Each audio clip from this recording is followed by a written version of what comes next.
Well, that was embarrassing.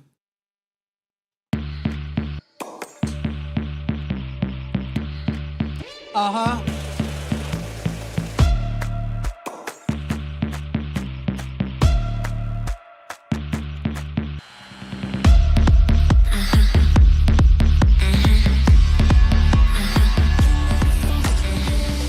I want you all to know, in many ways, the show did begin on time. You just didn't see it. You didn't get to watch the beginning of the show because, so look, here's the thing. Sometimes you grow accustomed to a way, and on YouTube, I was doing an amazing rant, by the way. The rant that I was on to start, I don't know if I'm going to be able to get back into it. I'll probably change topics, see if it comes back up. But the rant was great. So here's the thing. So some of you will have known that this will happen occasionally. You know how like occasionally, a new show goes up with the last week's thumbnail? That's because I often, when I am scheduling the events, often enough, will forget to change the thumbnail when I say reuse last week's setting. So like for the hang up or for, it gives you a starting template where you don't have to change as much stuff if you are using the last of the same episode. So the Sunday show, I use the previous Sunday show settings. The Skeptalk, the previous Skeptalk, though usually I'll try to go with the same host so I don't have to change some of the text there too. And basically sometimes I forget when I do that to also change the thumbnail, though I've gotten better recently, and I've gotten even better because I've been having Arden do some of the stuff recently. But anyway, I'll forget to change the thumbnail. Now look, here's the thing. That's pretty much every show. Sunday through Thursday, there's always a show to reference. But with this show, there wasn't. So I had to do a create new, put in some defaults, change some text, do some things around, put a thumbnail up. And there's a setting in YouTube Studio. No one cares about this. No one cares why I'm late. Again, the show started on time just without you, without going live. The YouTubes, the TubeUs, they have an auto start and auto stop setting. We used to do auto stop also, but if you remember back in the day, sometimes if like power went out or something, the show would end. We'd have to start a new show, a new event, and move everybody there and hope that most people figured it out, and we'd lose a huge group of people. And so we actually stopped doing auto stop, because if you don't auto stop, it won't end the event automatically until you manually hit stop. Now, it turns out by default, when you do a create new, auto start is not on. We do use auto start. And so I saw the preview pop up, but we weren't live because auto start was not enabled. Auto start was not already on in YouTube Studio. So I did a good 5-minute rant on some stuff that was on my mind. But like I said, we'll see if it comes back around. We'll see if, no, nothing was recorded. We'll just see if the topic comes back around. Happy Thanksgiving, everybody. A day where we remember some bullshit about some bullshit. And ultimately, it actually is a retail holiday, and pretty much always has been. No, I guess I won't say always, but has been since, who, fucking Roosevelt? Who was it who, hang on, I gotta find the history on here. So the things that you might not know about Thanksgiving. Think about Thanksgiving. What's different about Thanksgiving than every other holiday, or almost every other holiday? I think there's one or two others that do this kind of like, it's you know, Easter's like the 40-day, the first Sunday after the whatever equinox, blah, blah, blah, blah, blah. I don't remember how you figure out Easter. But there's not really one that I can think of that's quite like Thanksgiving, that it is the fourth Thursday of Thanksgiving. Of November. It used to be the last Thursday of November because George Washington made what back then was, I think, the 26th, I think was the first Thanksgiving, was November 26th. 18, I don't remember what the exact thing is. Would it be 18? Would it be 17 something? No, it was early 18s. What was it? Okay, hang on. I'm just going to pull some of this stuff up so that I'm not getting it wrong. 1789. So it was close. 11 years until the next one. I wasn't sure whether it was, yeah. Okay. 1789, November 26th. I had the date right. 1789. He had it. And so basically people from then the presidents would proclaim a day of Thanksgiving, but it would often be this last Thursday. Then Roosevelt, instead of doing the final Thursday, declared the Thursday prior because it had shown up on the last day of the month.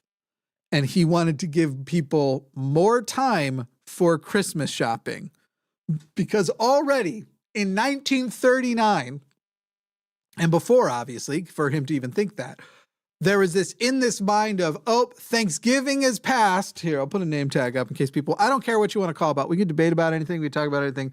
I don't give a shit. 720-619-2288. It's a pretty low key stream. I don't give a fuck. You know, if you got something you want to argue with me about, you go get some points you want to bring up. I mean, obviously it's not going to be an open mic, right? We don't do those, but, you know, if you've got some points you want to make, we'll take those a little bit more briefly. Anyway, back then he wanted to give more time for shopping because already Thanksgiving had become not actually some day of giving thanks, not actually some commemoration of the first Thanksgiving between the Pilgrims and the natives. It had already become a retail shopping holiday. And so like that, oh, you do this and then you get your Christmas shopping done.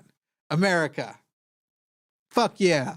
And so that's why they eventually went fourth Thursday, because fourth Thursday would often be the final Thursday. But when it isn't the final Thursday, by doing fourth, it would create that pad, that time for people you're not usually going to have no time after to do more Christmas shopping.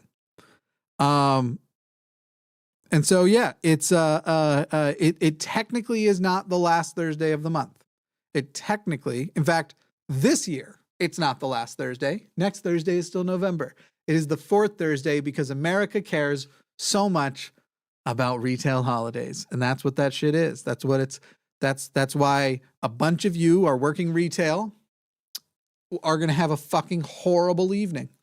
And because this is like the thing too. When you think about Thanksgiving, it used to be, and as a kid, you know, especially, but it's gotten way worse in the last decade or so.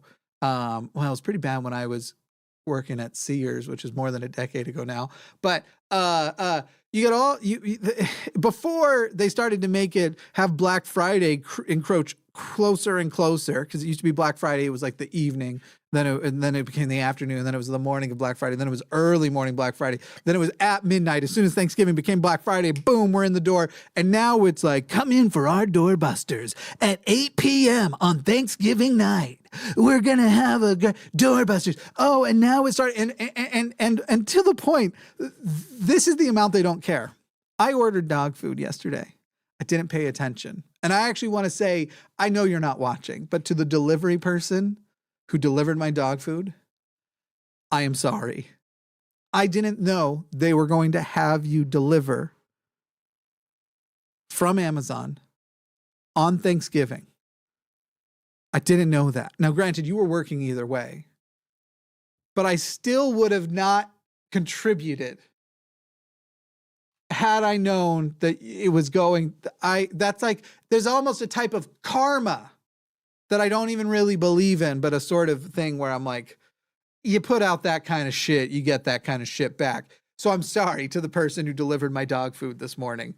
I needed it by Friday. I was running low. But I had assumed it would be, actually not even by Friday, by the weekend. I didn't pay attention. I quick bought it. You know, you do the thing, one click it, whatever. I one clicked. It's more than one click now, though. Anybody else notice that? Maybe it's not even called one click anymore. Maybe it's fast, whatever. It used to be called one click. It's not now.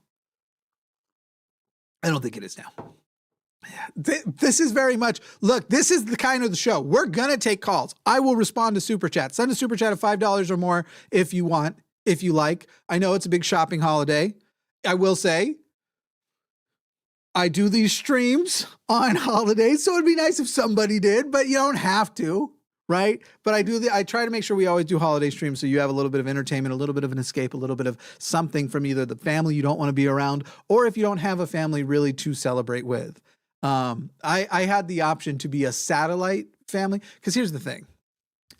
I love my brother and his family. Realistically, I'd never say it to his face. I'd never say it in a way he could hear. And I'm banking on he's not watching right now. Realistically, my brother is my best friend. Don't tell him. He's never going to see this, so it's okay. But it's kind of like,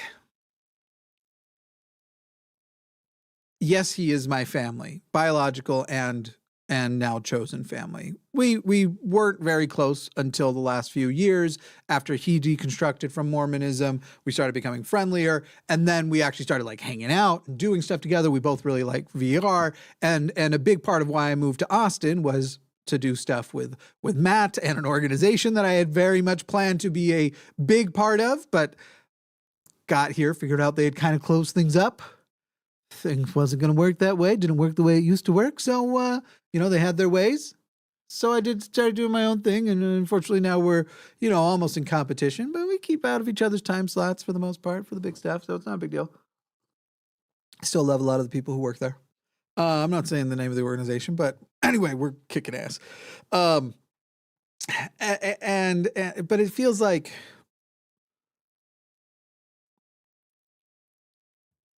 there's still a type of family that I'm like, I would have felt like a satellite to his family, like a ninth wheel, or I don't know if any of his family if any of like his extended family came to town. If I know my parents didn't come to town, but I don't know if anybody from his wife's side of the family showed up or anything. But anyway, I would have felt a little bit like a satellite, and so I'm waiting for. By the way, as I've been doing more of the Trump impression, I'm clearly taking on his mannerisms in my day-to-day. I'm doing more of this. I'm bringing out my hands and I'm doing more of this. I've actually noticed people in politics in general are doing more of the fake accordion. Politicians are doing more of that. Anyway, so we're all looking for our family. We're all looking for the people that, it's funny too, because like, I'm looking for the family. I'm not saying I wouldn't go to his thing, but and I probably will in future years, but or I'll invite to mine. I think that's the thing I really want. I want to invite people to the dinner I make to show my appreciation. Also because I'm an amazing cook, and that helps. Y'all are talking about weird shit in the chat. Anyway. So Thanksgiving, anyway, we do this for that. And I guess I'm still talking about send a super chat technically, but I'm going off now about families and chosen families. This is an event for whoever needs that little escape, needs that little time. But the show is this. There's no real structure to it. I've got some calls. We'll take some calls. It's going to be an interesting, fun old time. If some theist wants to call in and say, bah, you should be thankful for all God did for you. You have the real audacity to not thank God for your life and your day. All of that stuff's on the table. Y'all can call and yell at me for whatever the fuck you want. With reasonable exceptions aside. We're not doing YouTube drama. No, there have been some things that have come up recently that people might be, who were you guys referring to that time that on the show you were saying that somebody sucked at this and da-ba-da? If I didn't name it, I'm not going to name them on a call with a stranger. Anyway, Thanksgiving. What a weird fucking tradition we have.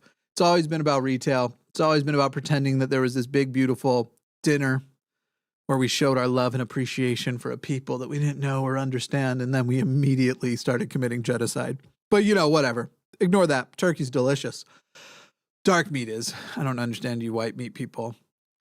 And then obviously there's going to be a lot of no meat people here as well, but I especially don't understand the white meat people. I don't get it.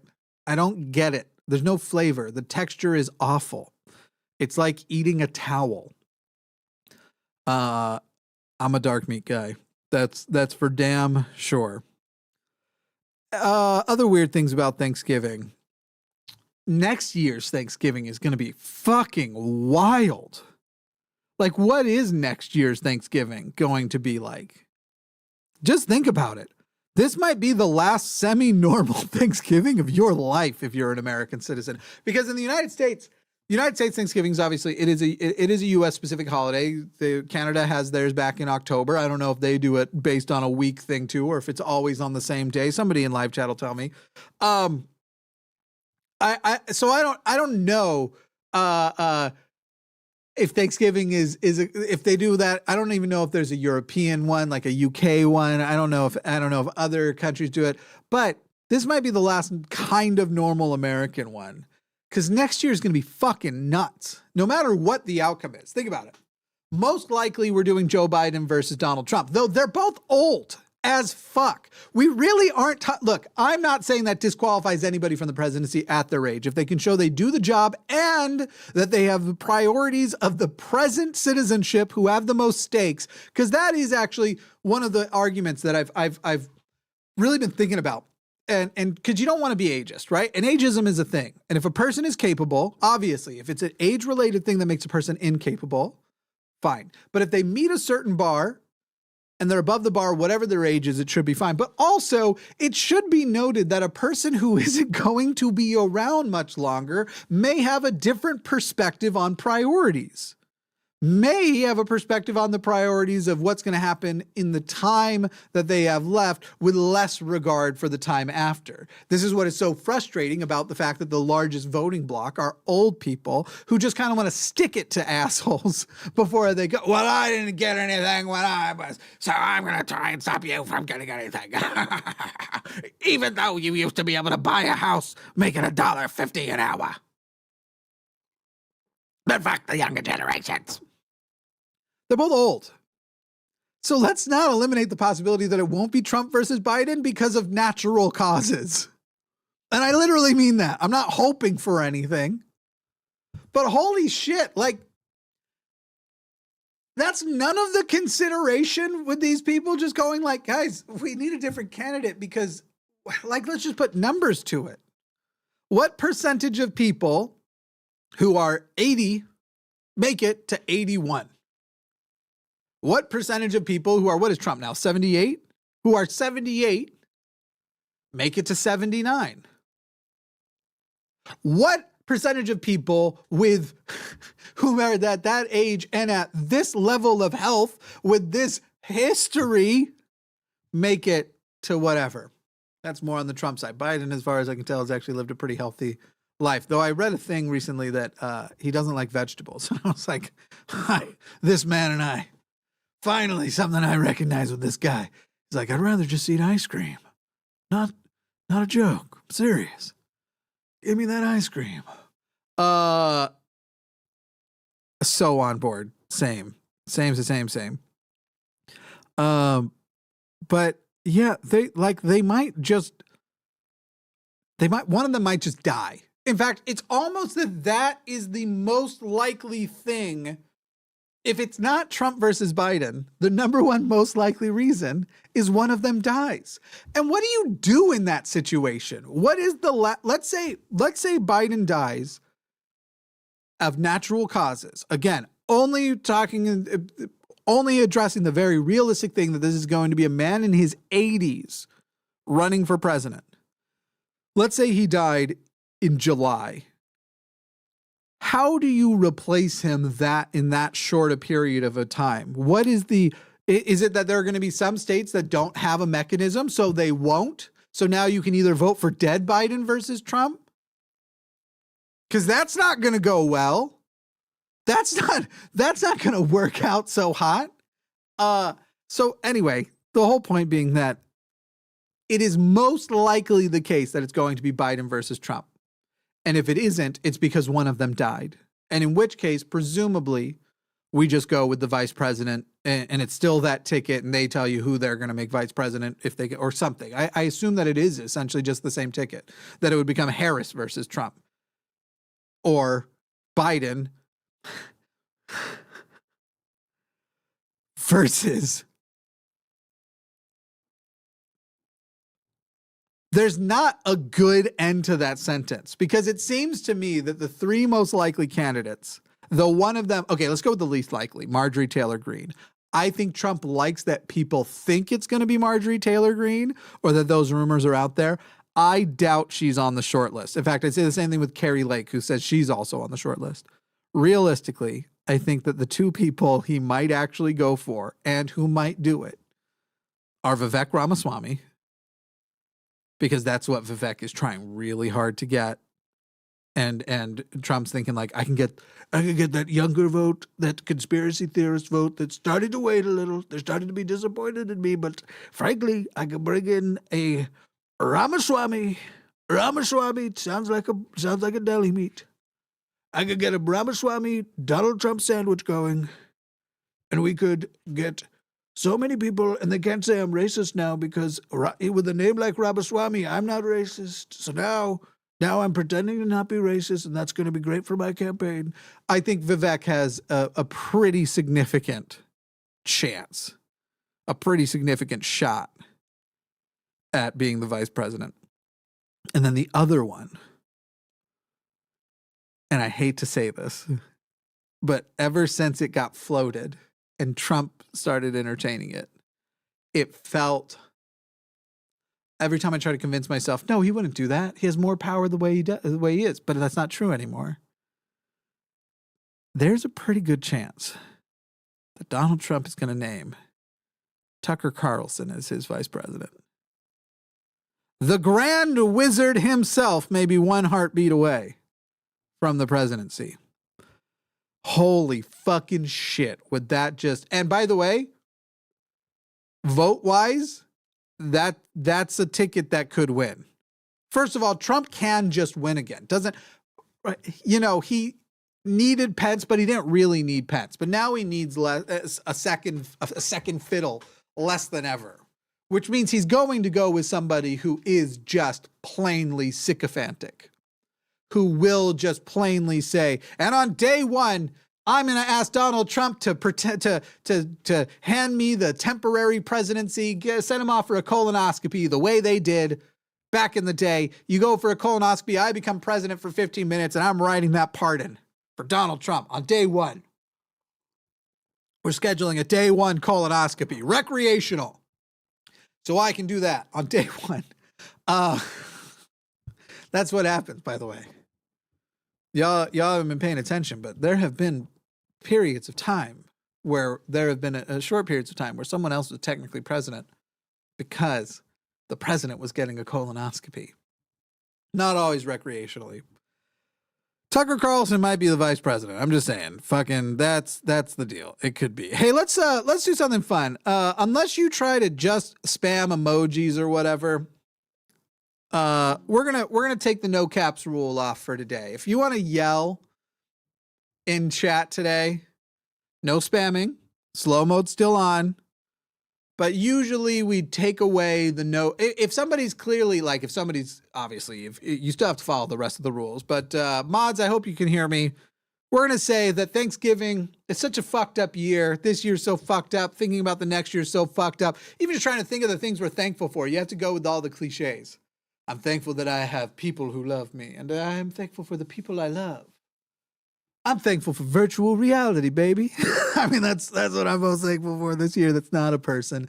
Holy shit, VR. People have no idea the steps it's taking forward right now because it's not being largely adopted, and it needs to be largely adopted, y'all. I am in VR almost I've started working in VR. I put on my headset. I go in a movie theater. I pull up extra monitors because you can do that in VR. And so I'm working while I'm in what seems like an IMAX-sized cinema screen. That's perception-wise, your brain, it seems like that big of a screen. But I'm just watching like American Dad on an IMAX screen in the background while I'm writing stuff or whatever, while I'm doing work, while I'm doing accounting, whatever. It's awesome. It's fucking awesome. And I can't wait for people to actually fucking give a shit. But yeah, we're on the no caps party. We're on the no cap rule party. No caps rule party. VR is just the shit. Y'all don't even know. Y'all don't even fucking know. Anyway, the next year is going to be fucking crazy. Like, think about by next Thanksgiving, Donald Trump and Joe Biden will have gone head to head again. There will have been debates. Probably there will be an election.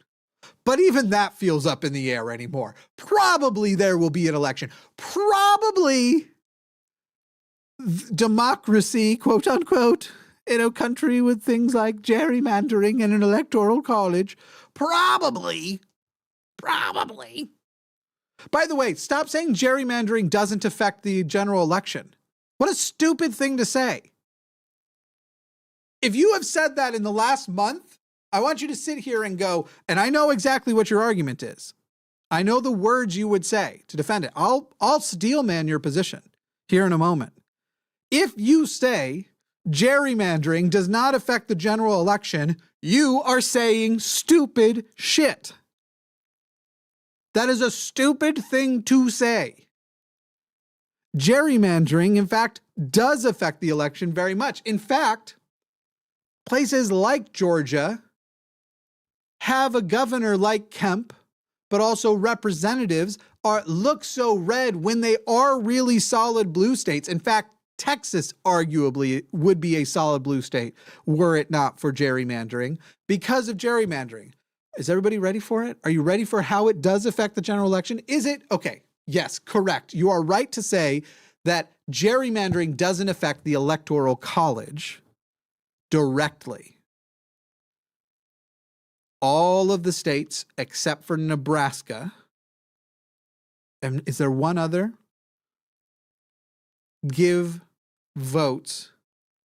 It's a popular vote, state by state, not by the country, state by state. It's a popular vote.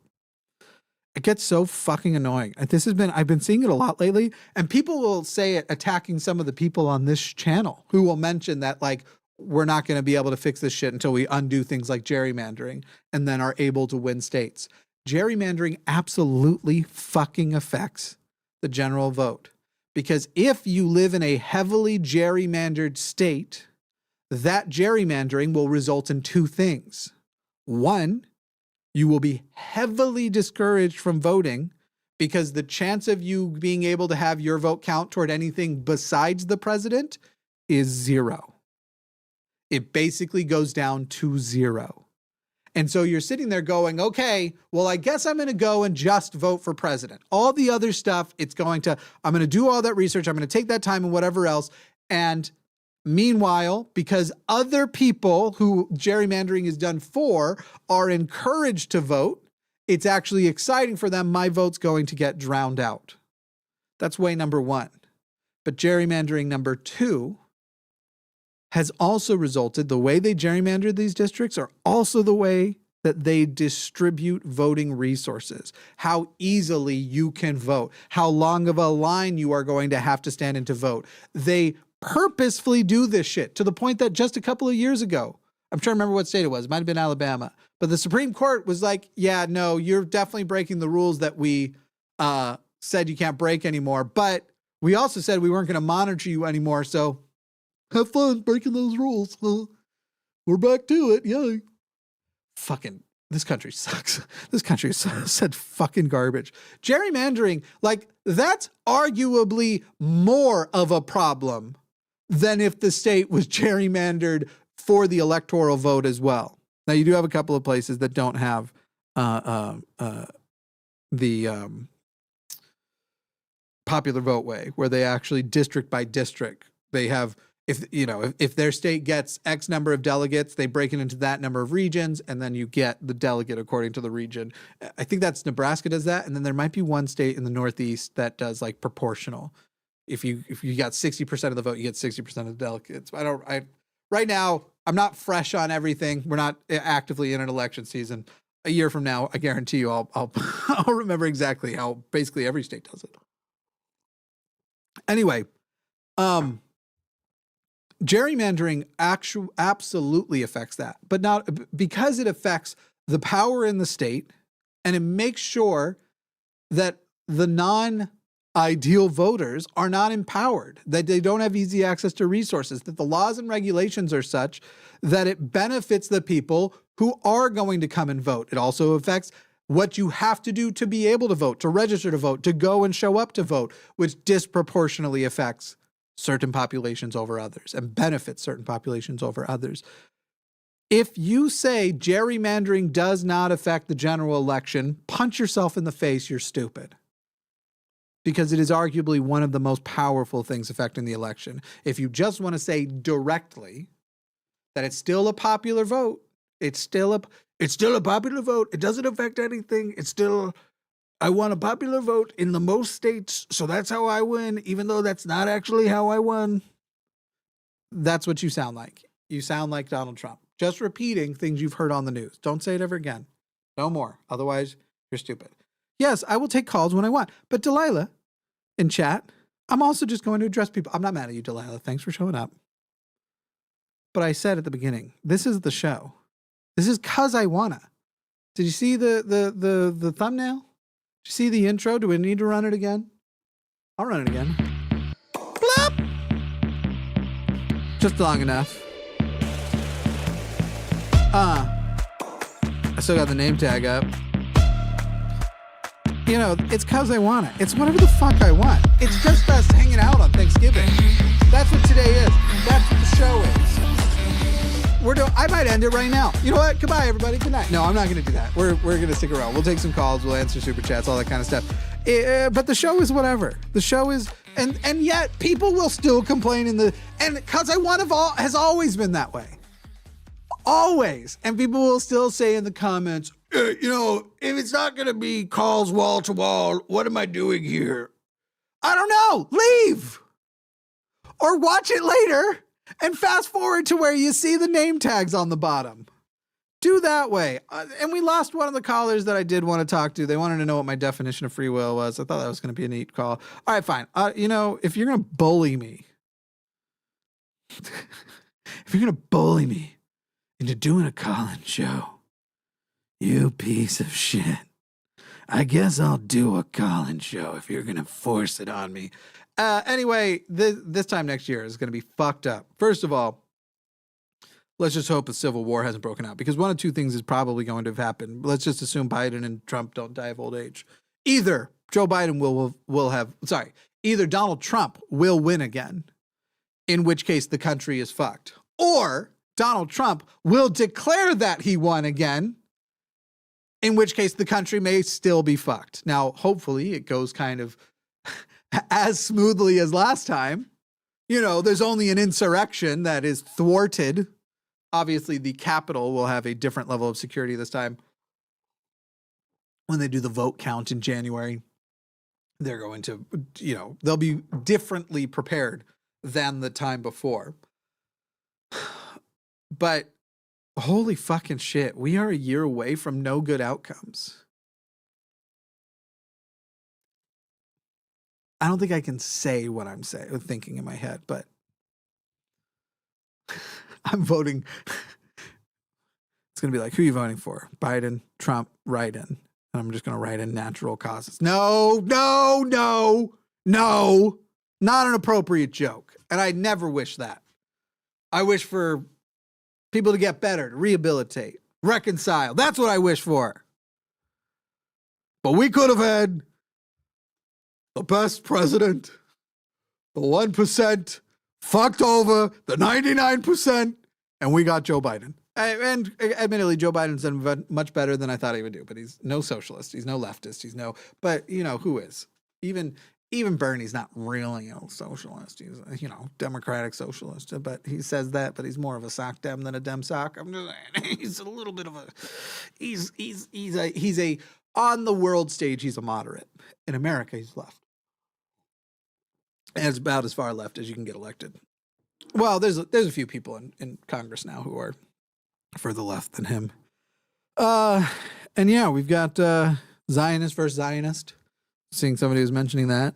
It's, at least that's what we expect to happen. The thing is all Donald Trump has to do to become pro-Palestine is get insulted by Bibi Netanyahu. All Bibi's got to say is like, oh, I hope Trump doesn't win. He's an idiot. And suddenly, Trump won't just go pro-Palestine. He'll go pro-Hamas. I've been thinking about it. Those Hamas guys, they are kind of smart if you think about it. That's of course I am not. That's my impression of Trump. For people, I am not pro-Hamas, you fucking idiots. Because since that has to be said in America, I am not pro-Hamas. It is not the same to be pro-Palestine. Hamas is gross. Free Palestine, first from Israel, then free Palestine from Islam. And free Israel from religion too. Just free everybody from religion. It's fucking the whole world up. I threaded this. I threaded this yesterday. People call still. I saw at least one call this week. I don't think it made it to the air. I don't remember if it was what that caller was calling for that time or if it was the previous call notes, but it had said like previous call. I think it was previous call notes, but it's still people calling. What's the point? What if you don't believe in God? If you don't believe in religion, why not just let everybody? And I feel like the world is so obviously like being fucked, just absolutely without permission fucked by religion. That's the word I'm going to use in this scenario, but you know the word I'm thinking. We are being so fucked by religion, whether it is right now in Gaza, whether it is in America, Christian nationalism rearing its ugly head, trying to take, hopefully in its death throes. I hope in its death throes, but there's no guarantee. I used to think that's what it was. Somebody called about that this week. I used to think it was in its death throes, and it might just be a resurgence. It might be that no amount of technology and information and science unfucks us until we can just start uploading the Matrix. And at which point, upload me to the Matrix and just send me on a rocket into space, just in a random direction. Hopefully it's never going to collide with anything. Put me in a little computer and just shoot me off into space and let me live eternity in a basically homebrew Minecraft where that I can just create my own worlds and universes. Fucking shit. Like, it should be getting better. And I know there are a lot of ways that you can look at today and go, it is a better time to be alive for a lot of people than any other time, but not for everybody. And at this point, with this much advancement, with this much knowledge, with us coming up on the 100-year anniversary of 2 wars that we should have learned more lessons from, or the couple-year anniversary of wars we should have learned lessons from, about creating vacuums for terrorism. And we're not learning. We're not learning fucking shit. It's fucking garbage. Holy fucking shit. I just can't. I can't. It sucks. Fuck. Anyway, yeah, I'd vote for Jon Stewart too, but Jon Stewart doesn't want to be president. This is something that I used to think I wanted to get into politics, and I don't want to get into politics. Why the fuck would you want to? The system is so corrupt that arguably you can't, even if you are the best version, there's still some amount of you that got dirty. There's still some amount of you that got shitty. Like Bernie Sanders. If Bernie Sanders became president, and I love Bernie Sanders, but on day one, he's a war criminal. Because you arguably can't become president of the United States without becoming a war criminal now. Like fucking shit, man. Anyway, the world sucks. Giant asteroid 2024. That's what I'm voting for. No, I don't want everyone to die. I want the world to get better, but it's hard to feel recently like Donald Trump could win again. And then you even get people who people I like, people who I am fond of, with just really stupid takes. Like, ignore all the polling, because polling in the past has been wrong. 1, it hasn't. There have been wrong polls. But 2, do not ignore all of it. If you aren't tracking things like demographic shifts, I'm not talking about the polls that say Donald Trump in a head-to-head would win the vote. Fine, ignore that one because it's a year away. We have no fucking clue. The fact that it's this close should fucking bother people, but fine. If you're not tracking demographic shifts in party affiliation and sympathy for a fucking insurrectionist, because you don't realize that people are not smarter if just because they're on another political party. Do I think most of the smartest people go to roughly the same area? Kinda. Majority, maybe. Or at least largest block. Yeah, kinda. But stupid people are most of this country. Stupid people exist on both sides. And most people, whether they are themselves stupid or not, are usually a member of their party for stupid reasons. Or at least not adequate reasons. At least not good enough reasons, I feel. So it's just fucking disappointing. It's just fucking, what a fucking world we live in. What a fucking awful dog shit place with dog shit people who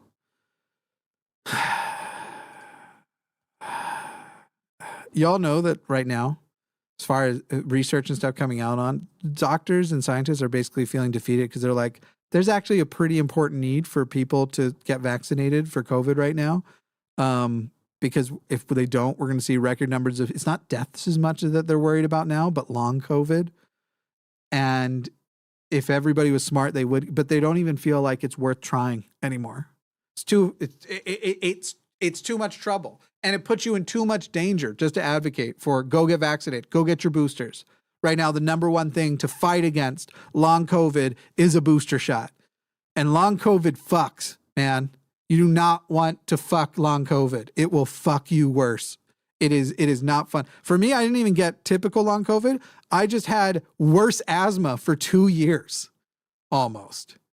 It was literally like my asthma was all, I have asthma, and for my asthma, I used to hit my inhaler like once to twice a month at the most. Honestly, once a month, and during some seasons, not even that. But for like a good 2 years after I got it, right at the beginning of the pandemic, I was hitting that shit every day, multiple times a day for a good 2 years. It fucking fucks. You do not want to fuck with that shit. And at this point, it's like, what? Why even try? People, the idiots have won. The really stupid people who are loud and confident in their stupidity have fucking won a messaging war about vaccinations. Because right now, it's not mandates that would be the argument.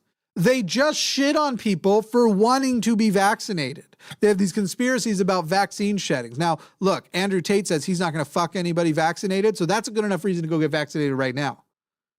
Andrew Tate, who allegedly not always very concerned about consent. If you want to save yourself from the predatory Andrew Tate, you go get vaccinated. He will not fuck you. Anyway, that's the thing that should be going on right now. People should be talking about it, and boosters should be, but they're defeated because the stupid people have won. And the people who will go and get those boosters, granted, people like myself who are immune system compromised, who have to see a doctor frequently, are going to do it because our doctors are saying, but like how many people even see a doctor once a year? And if you're just going for a routine physical or stuff, how many of those doctors are even bothering to tell people anymore? Like it's going to be a chart or a poster somewhere in the doctor's office, get your new whatever. But if we lived in a country with reasonable medical care, everybody would be getting contacted by their doctors this year. Like, hey, this is a good thing. And by the way, this long COVID shit right now. Yeah, we've got better therapies to stop you from dying than ever, but long COVID's getting worse and it's ruining people's lives. And that's the thing you want arguably less. I mean, what your priority is on. I don't know if any of you watch Physics Girl in the past on YouTube. What a sad story there is there. Amazing YouTuber who I don't subscribe to a lot of channels. She was one of the few people. She was one of the few people who I subscribe to, and she is still, as far as I've checked in the last few months, she's been down with long COVID. Like only a couple hours a day can she do anything, but she's mostly just in bed 24/7 because she just has this permanent chronic exhaustion and other shit. And she's like not eating a lot. She's having very minimal meals. I think it's like a lot of nuts and smoothies. It's really fucking sad. Anyway, stupid people are winning. It's just really fucking. So anyway, yeah, this is next year's Thanksgiving. This might be the last U.S. Thanksgiving. I don't know. Secessions might have begun by this time next year. Who knows? No, I think we'll have one next year, and I think we can survive one more of these stupid things, but I don't know if we can survive one more Trump presidency. I mean, the guy is up there saying, well, now the rules, even though I totally deserve these, I'm saying it changes the rules. And so now I can go after, he's using fucking Nazi propaganda speech, by the way, talking about eradicating vermin and referring to vermin as basically Democrats who vote.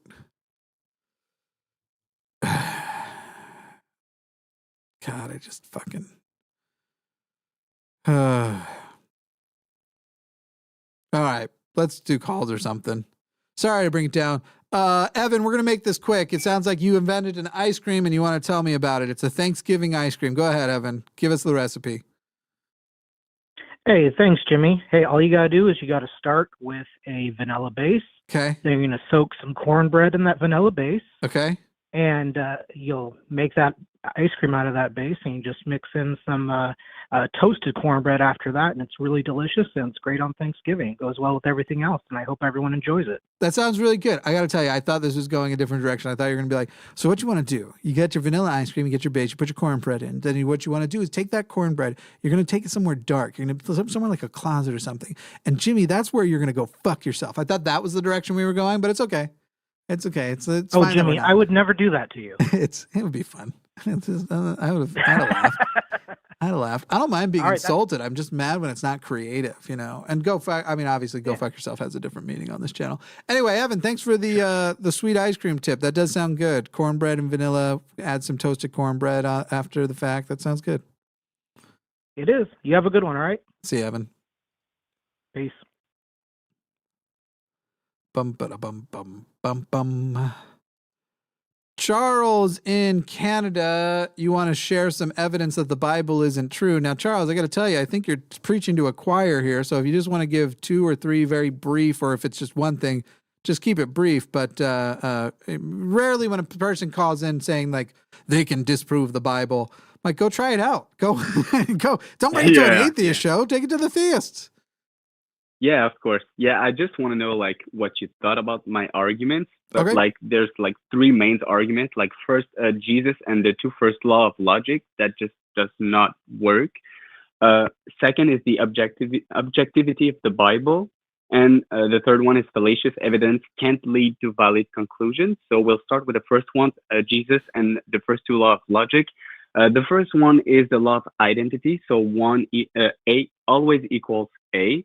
Well, if Jesus is really divine, like fully divine and fully human, it means at some point that he's fully immortal and fully mortal at the same time, which is not coherent with the first law of logic. And the second law is about the non-contradiction. So it pretty much goes the same way, like it's a contradiction per se.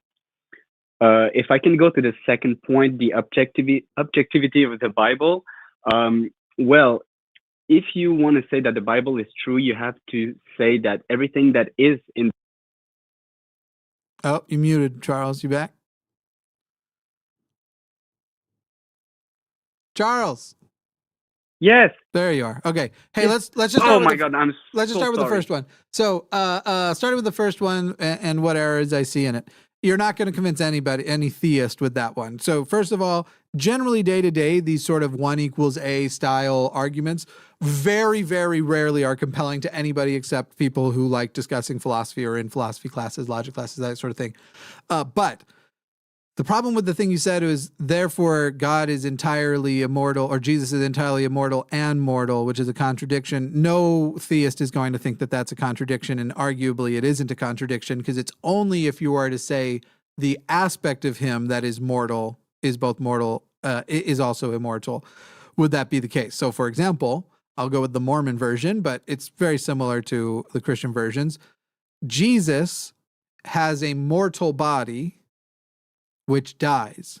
Then he is restored to an immortal body. Present within Jesus that entire time was the spirit of Jesus, the ghost, the whatever you want to call it, the soul of Jesus.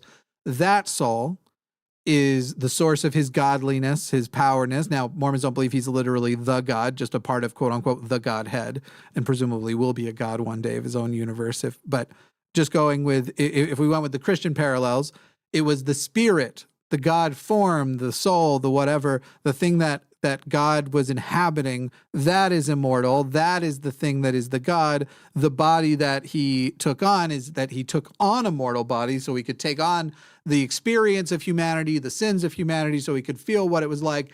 The body is ultimately, in that scenario, it's basically just some clothes he's wearing.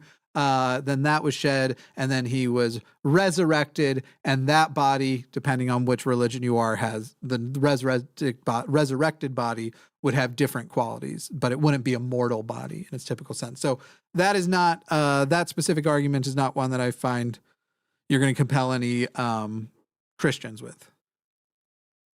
I understand. Mm-hmm. Well, what I really meant by it is I don't really see the difference that it makes between Jesus and a normal human who goes to heaven. Like if the humans goes to heaven, well, he's quite immortal. Like he's going to spend eternity with a quote unquote God.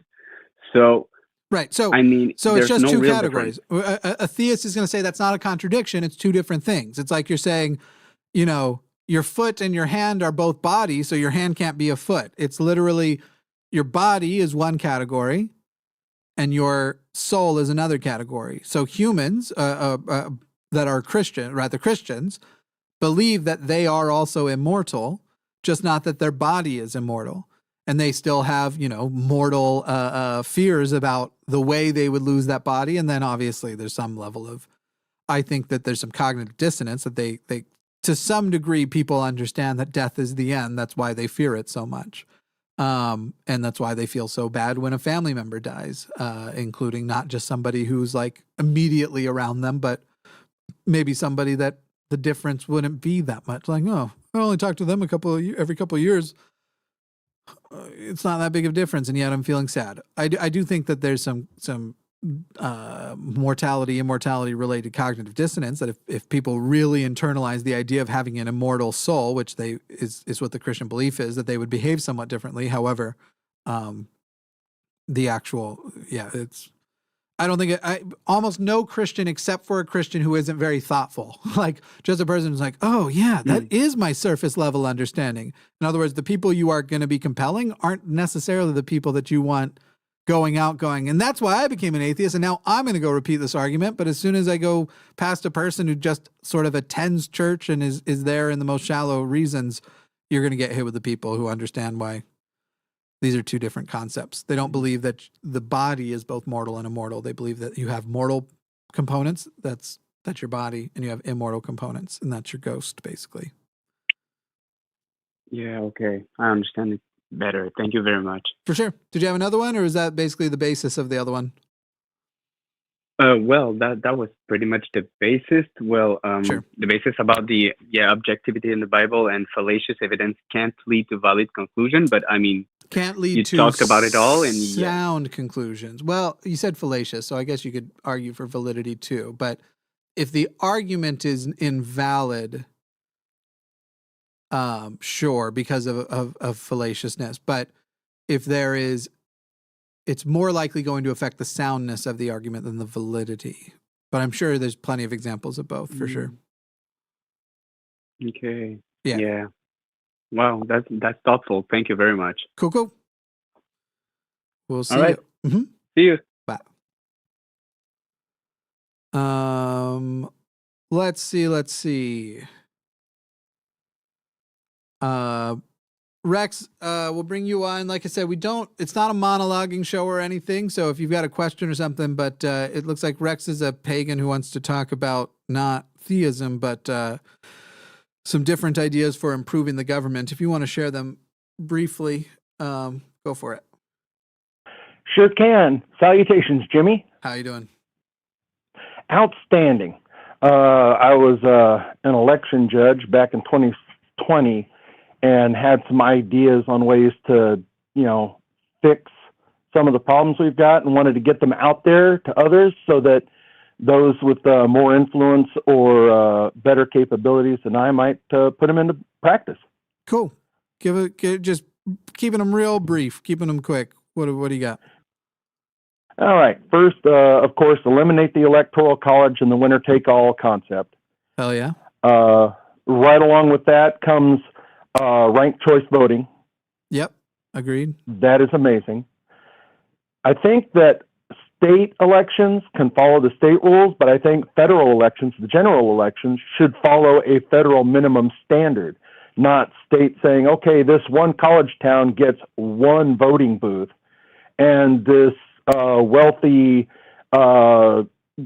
gated district gets one on every block. Yeah, I would just go so far as to say you make voting mandatory, but mandatory is more of a government obligation than a citizen obligation. And basically you say that the state governments are required to the best of their ability, deliver a ballot, one ballot per citizen in the U.S., and it should be able to be returned for. Basically, in other words, if a person does not get a ballot, you don't say that that's a mistake of the person. You say that's a mistake of the government, unless they can show that no, we tried, we did, blah blah blah, we did all of our due diligence here. So you make and so then the mandatory side on the citizen is you must return the ballot. You don't have to mark the ballot, but it's your ballot. You have to at least prove that you received it. You sign it. So I shouldn't say mark it. You don't have to mark it. You do have to sign it, verify the receipt of the ballot, return it, and you don't have to vote for anybody, but you have to return a ballot. That's how I would do mandatory voting, and I would put drop-off boxes everywhere. I'd let you vote by mail. Everything that you would do, obviously, again, the government would be required to verify, keep all of that stuff. A citizen would be required to do their normal citizen thing, so verification will be able to happen for people who already verification happens at like when they go do their driver's license or whatever else. Lots of things that can intercept it and go, hey, at this moment anyway, but for everybody else who's not getting verified and therefore not having an opportunity to vote, you make sure that everybody gets that opportunity to vote. Yeah, so make it a duty sort of like jury duty. Yeah. Okay. Yeah, that's awesome. For the districts, we've got the capabilities now to just start in one corner of each state, divide the population by, let's throw out a number like 2 million. And you know, let's say the northwest corner of the state, and you just have the computer draw a box until 2 million people are there. That's District 1. And then start in the next, northernmost, westernmost corner of that state, draw another box. And then if you've got 10 million people in the state, you get 5 of those boxes. There's your congressional district. So I know the senators would have to appeal hang on. to all of those citizens. Right. So Rex, that specific thing has already been, it sounds good. It's one of the ones that doesn't actually work well because states are, there has to be a consideration for distributions of certain populations, and the fact that through super racist things we've done in the past, like redlining, people get pushed into regions. And so you would still have a situation in that scenario where if you went and you just sort of grew boxes in a certain way, you would still have demographically favored places where people in the area are being affected by their nearby regions or being totally disregarded because they ended up in a spot where it was more likely for, WASPs to be in that area because of past stuff. So I do know that that's sort of thing. It sounds good, but I know people have already kind of debunked whether that would be effective and that you have to do other things to make stuff like that more effective. Okay, Yeah. Good to know. I think that each president gets one Supreme Court judge. They assign it. The one that's been there the longest is out. I would abolish the Supreme Court, but for sure, I get it. That kind of puts a term limit implicitly, and it allows each president just one of them. Now, does a 2-term president get 2 of them? Well, if they get a second term, yeah. That's what I'm saying. President per term. All right, give me a couple more, and then we'll wrap this up. Okay, yeah. Yep. I just got 3 more. Okay. One, eliminate religious tax freedom.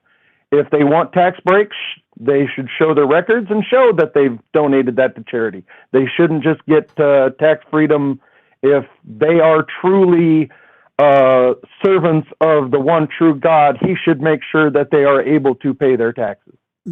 Sure enough. Yeah, I mean, I'm not worried about the religious implications. You certainly wouldn't legislate something like that where you say like, and if God is real, he'll blah, blah, blah, blah, blah. You wouldn't include that in the thing. But absolutely opening up and not allowing them to live in so much secrecy and stuff that is basically every time they're like, all right, well, here's a thing where corruption could have happened because we made the laws so stupid. Let's go see if there was corruption. Yep, there was, but I'm sure it was just this one case and not all of them doing it.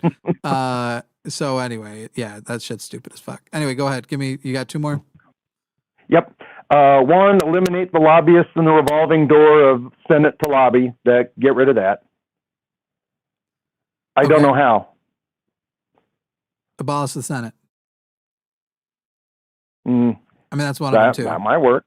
I know. And then this one's the most controversial because I originally thought it up back when I was in the Navy in the 80s, and things have changed since then. But I thought it would be a good idea for each federal senator to have, back then it was one male, one female. Now it'd be one gender identity from each. But then again, what I want is more representation for half the population. They're not getting it, and they need it. Yeah.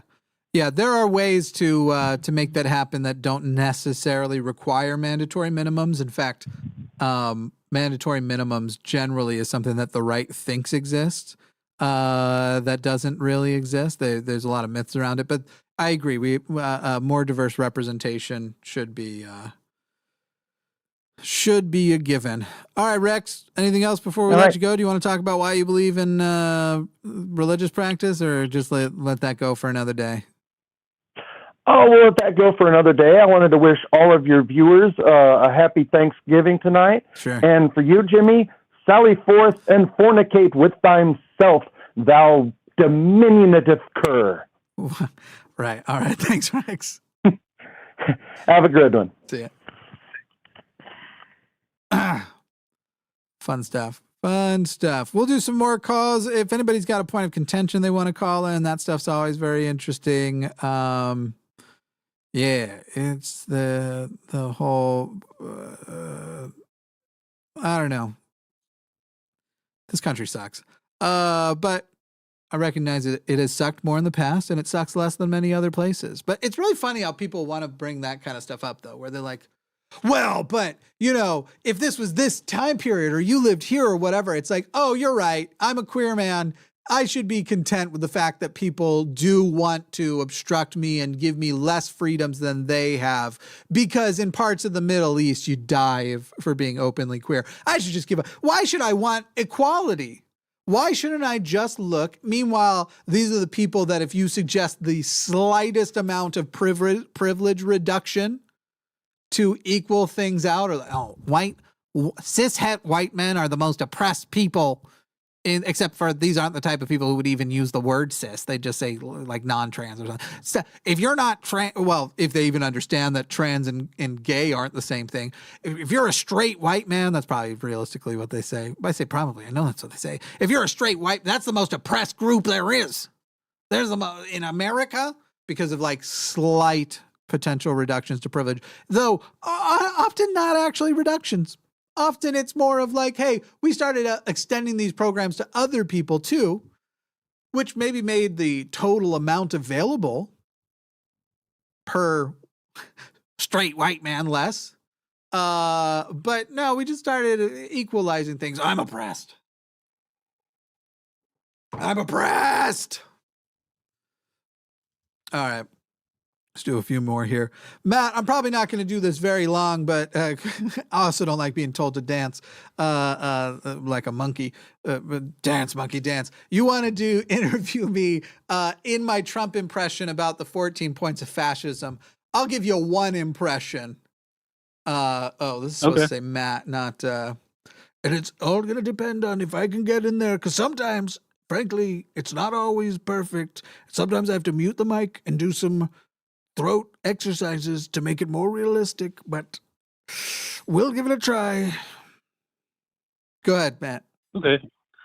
So, Mr. Trump, I was just curious about what your views on this country are, as far as like where we stand and how powerful of a country we really are.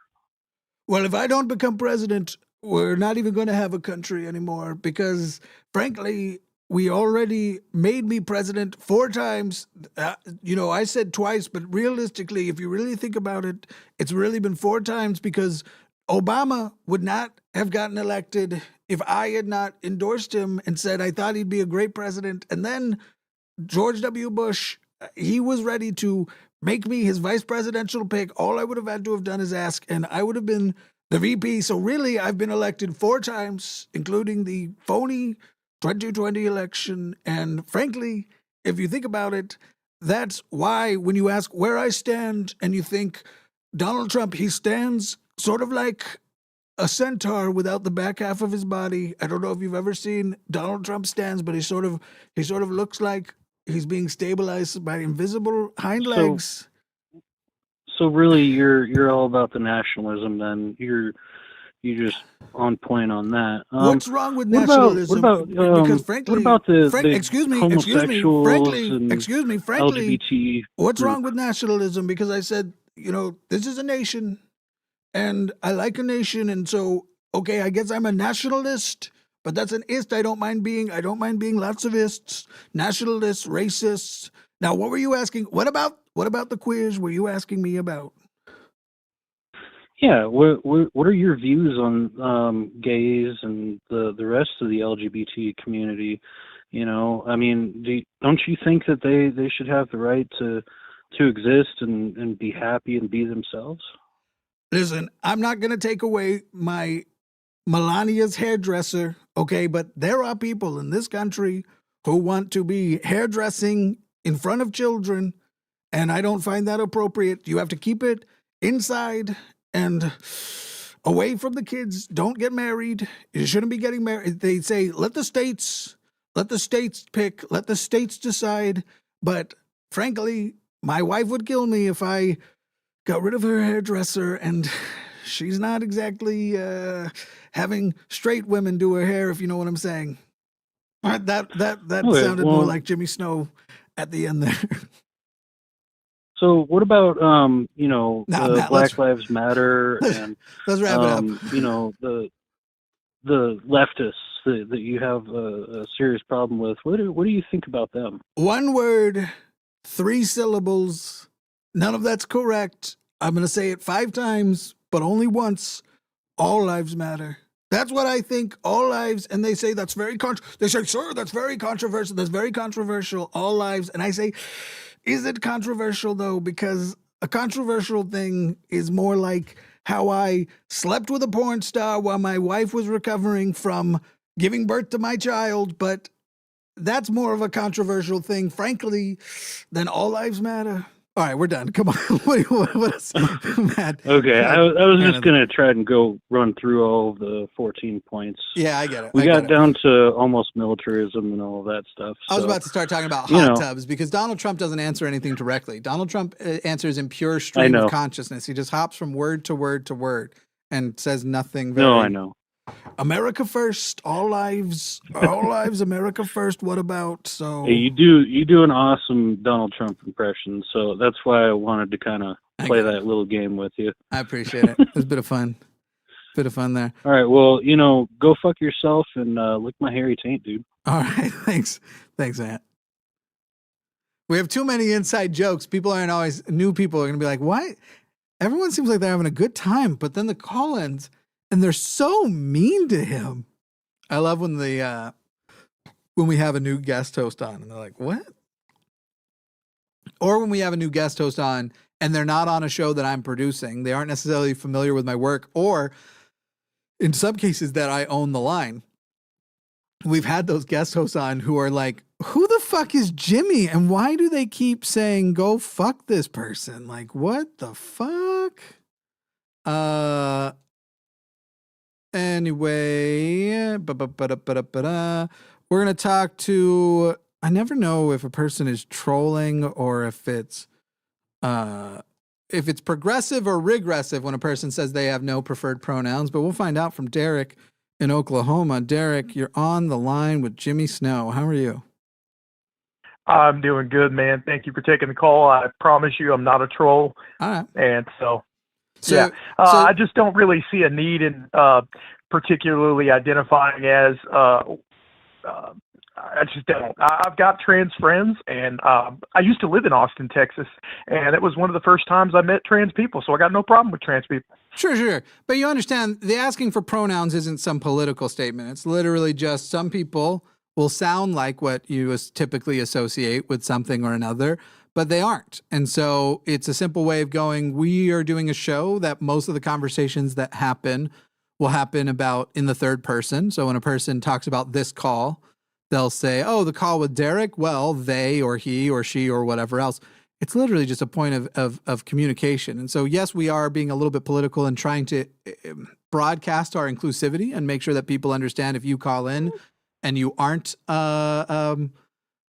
used to it being typically a space that's not going to be hostile to if you have, say, a more masculine voice but want to be referred to as she and her.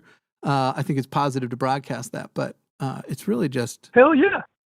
Efficacy of communication. Yeah, a bit of a decorum to go with it. Yeah, I think that the next time I call in, I will make sure to delineate specifically which, he and him. There we go. I can fix it fast. You don't even got to wait till next time. It's quick and easy. But this is the easiest transition to different pronouns we've ever had on the line, because usually it's just like the person will just say something like, I think you know by my voice. Okay, well then, if it's that easy, share it with us. Like, what is you're the one creating the problem. You're the one. I hate all these people always out here whining about pronouns, but I've got 30 minutes of not telling you what mine are when we could just move on to the topic. And I'm like, Alex Jones, calm the fuck down. Just thought that's what it kind of sounded like there for a moment. Anyway, Derek, what's your topic here? So I'm currently going through a big ordeal with, I don't know if you've heard anything or seen anything about auditing and the auditing community for folks who go around and kind of videotape public officials in the performance of their duty and things like that. Yeah, so here's the thing. Yeah, so it's funny because I both love and hate a lot of those people. I guess there are some auditors who I'm like, ooh, that's tight. And then there are others, usually it's the ones who are sovereign citizens too, where I'm like, you're out here, you just suck. You're just a sucky person. And yeah, so I have conflicting feelings on some of them. And some of them I know, like, there are probably ones that I take a negative feeling away from, and I'm probably wrong to have that feeling because there's probably context I don't know. But the people who it appears just go looking to create a problem, and are aggressively shitty about it to the point where it's like, yeah, the person shouldn't have reacted that way or whatever, but also you're a fucking dick. If you're just walking into a place and barking orders and calling, I don't know if you've seen the ones where they're like, that's right. Yes. I command you to go back there, you little bitch, or they'll start like name calling and stuff, trying to provoke too. And it's literally like, yeah, man, like, cool. You're now in the realm of like where just normal people day to day break and don't appreciate being called that. And granted, if you're a police officer, you have to be held to a higher standard. And so if they do break, they're definitely still held responsible. But I don't think that makes you not an asshole. Right. Anyway, now, I like to treat it with a sense of decorum to walk into a place like if it were any other kind of establishment or business, because essentially at the end of the day, each and every different municipality in and of themselves is a different corporation. They have their own ties and entities to money interests, and they all behave differently. Austin was an amazing experience for me. There was one time I had an argument with a girlfriend outside of a pool hall. It's now called Skinny Bob's there in Round Rock, and a cop come up to my window, mag lighted it, knocked on it, didn't knock it out. I should have said that. He just knocked on my window with a mag light, and I got called in for being a drug dealer apparently, because I had just beat this guy for like $5 in a game of pool inside. And so, really cool guy, right? Calls the cops on me. So I'm dealing with this now, and ironically, I actually had weed in my hand, and I was about to smoke a pipe or whatever, and this dude just sticks his whole head inside my car, and can I help you? Jesus. And he asked me out of the car. Dude, it was a crazy story. He asked me out of the car, and it was a little one-hitter pipe. It looked like a cigarette, and then I ditched it. And at that point, he put his mag light with the light on it, and he's like, "What was that?" And I'm like, "Oh, boom, boom, boom." My heart's just beating through my chest. And at the end of the whole thing, he's like, "Oh, it's just a cigarette." And he walked around my car like 4 or 5 times. There was 3 other cops, and they grilled me to try to get in my car.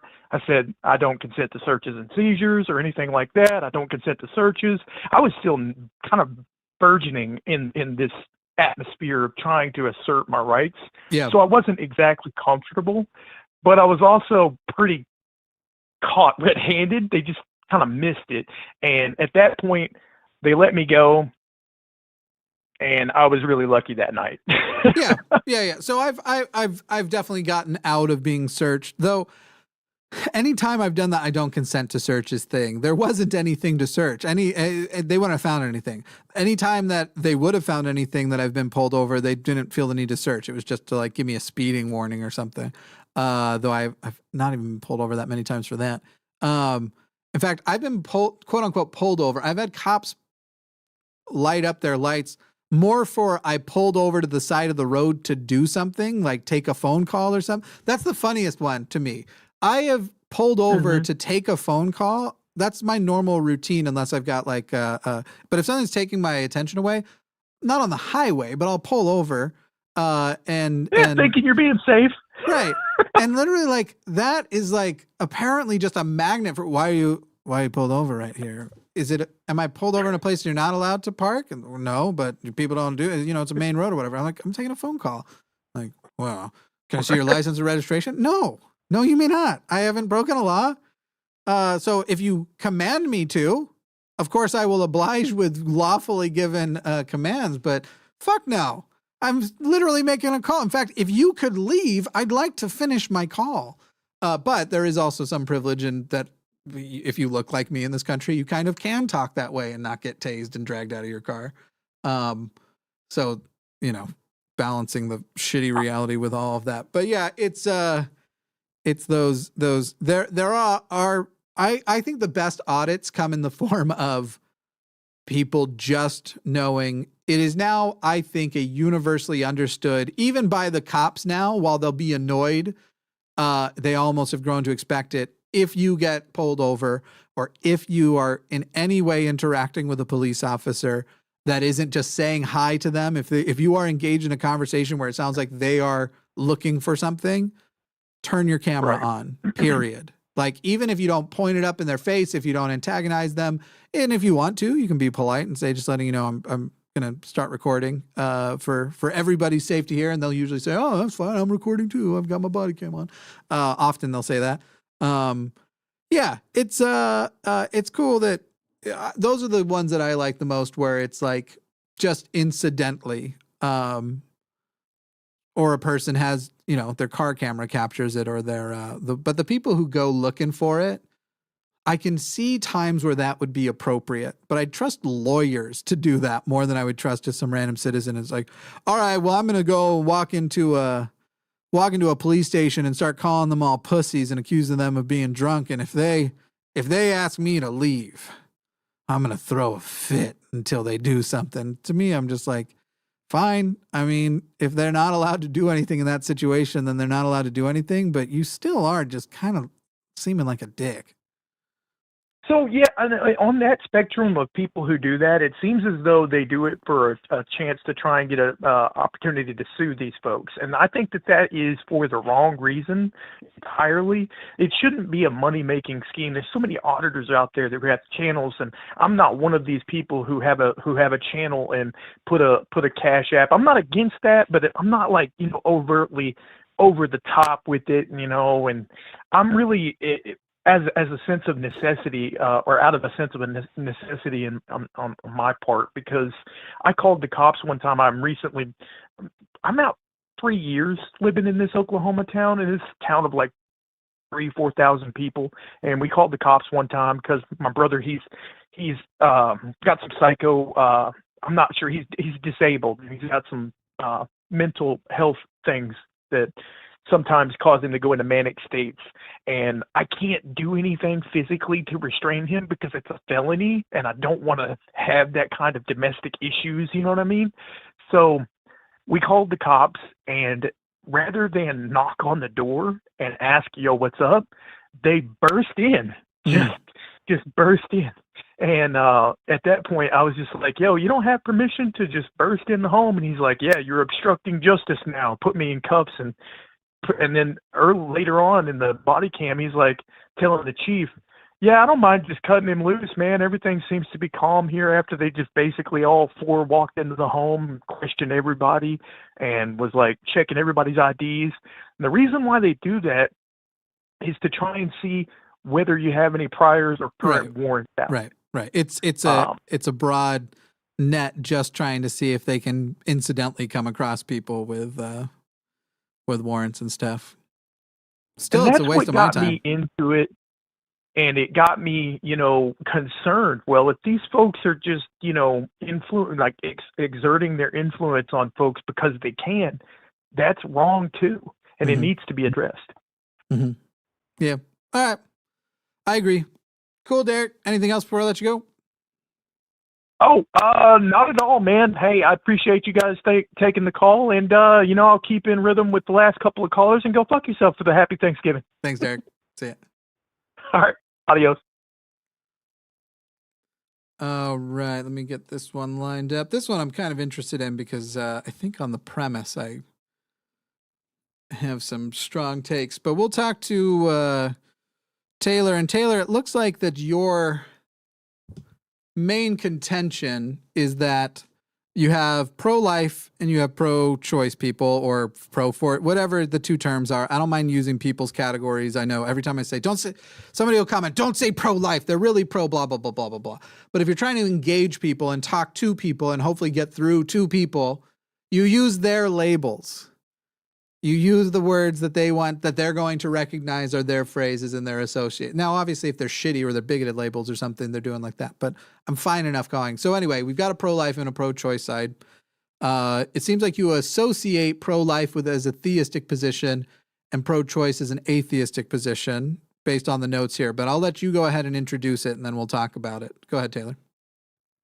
Yeah, and I don't think it boils down to atheists, theists. I know atheists that are put themselves on, I guess, the anti-choice or pro-life, however you want to call it, movement. But just to give you a little bit of background, I grew up, my dad's a young earth creationist pastor, Baptist minister.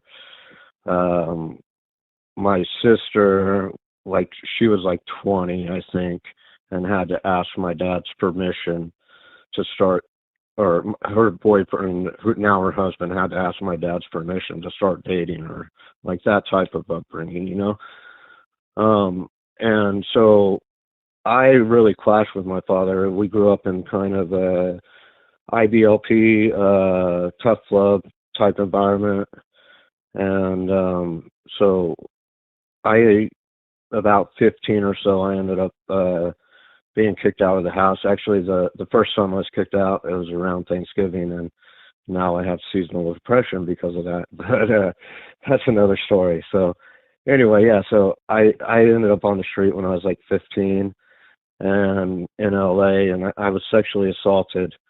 And it took me, until I was 35 to really process it properly. At the time, the way I saw it... Sorry, Taylor. Taylor, I'm not a therapist. I can't psychoanalyze you. No, it seems like you're giving a lot of backstory. I'm very sorry for what happened to you. Absolutely. I think whatever you need to get through all that stuff. I think we need to get to just the issue on abortion and try to not load much of the because this is sort of way, way up. But again, sorry that happened to you. Definitely, please seek out whatever help and stuff you need there. But no, yeah, I understand. To move past that, I've got therapy. I'm past that all now. Cool. But at the time, the way I saw it was the reason I objected to what happened to me wasn't because of my consent being violated. I had no concept of that. I had very homophobic reasons why I objected to it at the time. And so once I was able to see it from a, from a consent perspective, I kind of like changed my whole moral founding. So what I'm getting at is we're kind of talking past each other. I feel like if you're talking about consent and somebody's talking about the right to life or calling it murder, I think rather than trying to win them over to consent, you can better just walk them Socratically through their, abortion is murder argument, and they will see how that's just absurd at the end of it, like. Right. So Taylor, what you said at the end there might be true, or it might not be. And in fact, I've walked lots of people through the Socratic stuff, and that's not how conversations work. It's how they would ideally work. But, I know our friend from Skeptics and Scoundrel, Eric, he has been practicing actually his street epistemology and doing stuff in some of the VR stuff that we both like to do. And he's literally just learning, like, most of the time when you try to walk people there, they recognize a spot and they just stop answering. And that's how conversations work. But in the scenario that you gave where you were giving a parallel, Taylor, we cannot try to middle ground or meet them where they are at because of like the parallel you gave, because sorry, let me try and put it clearer.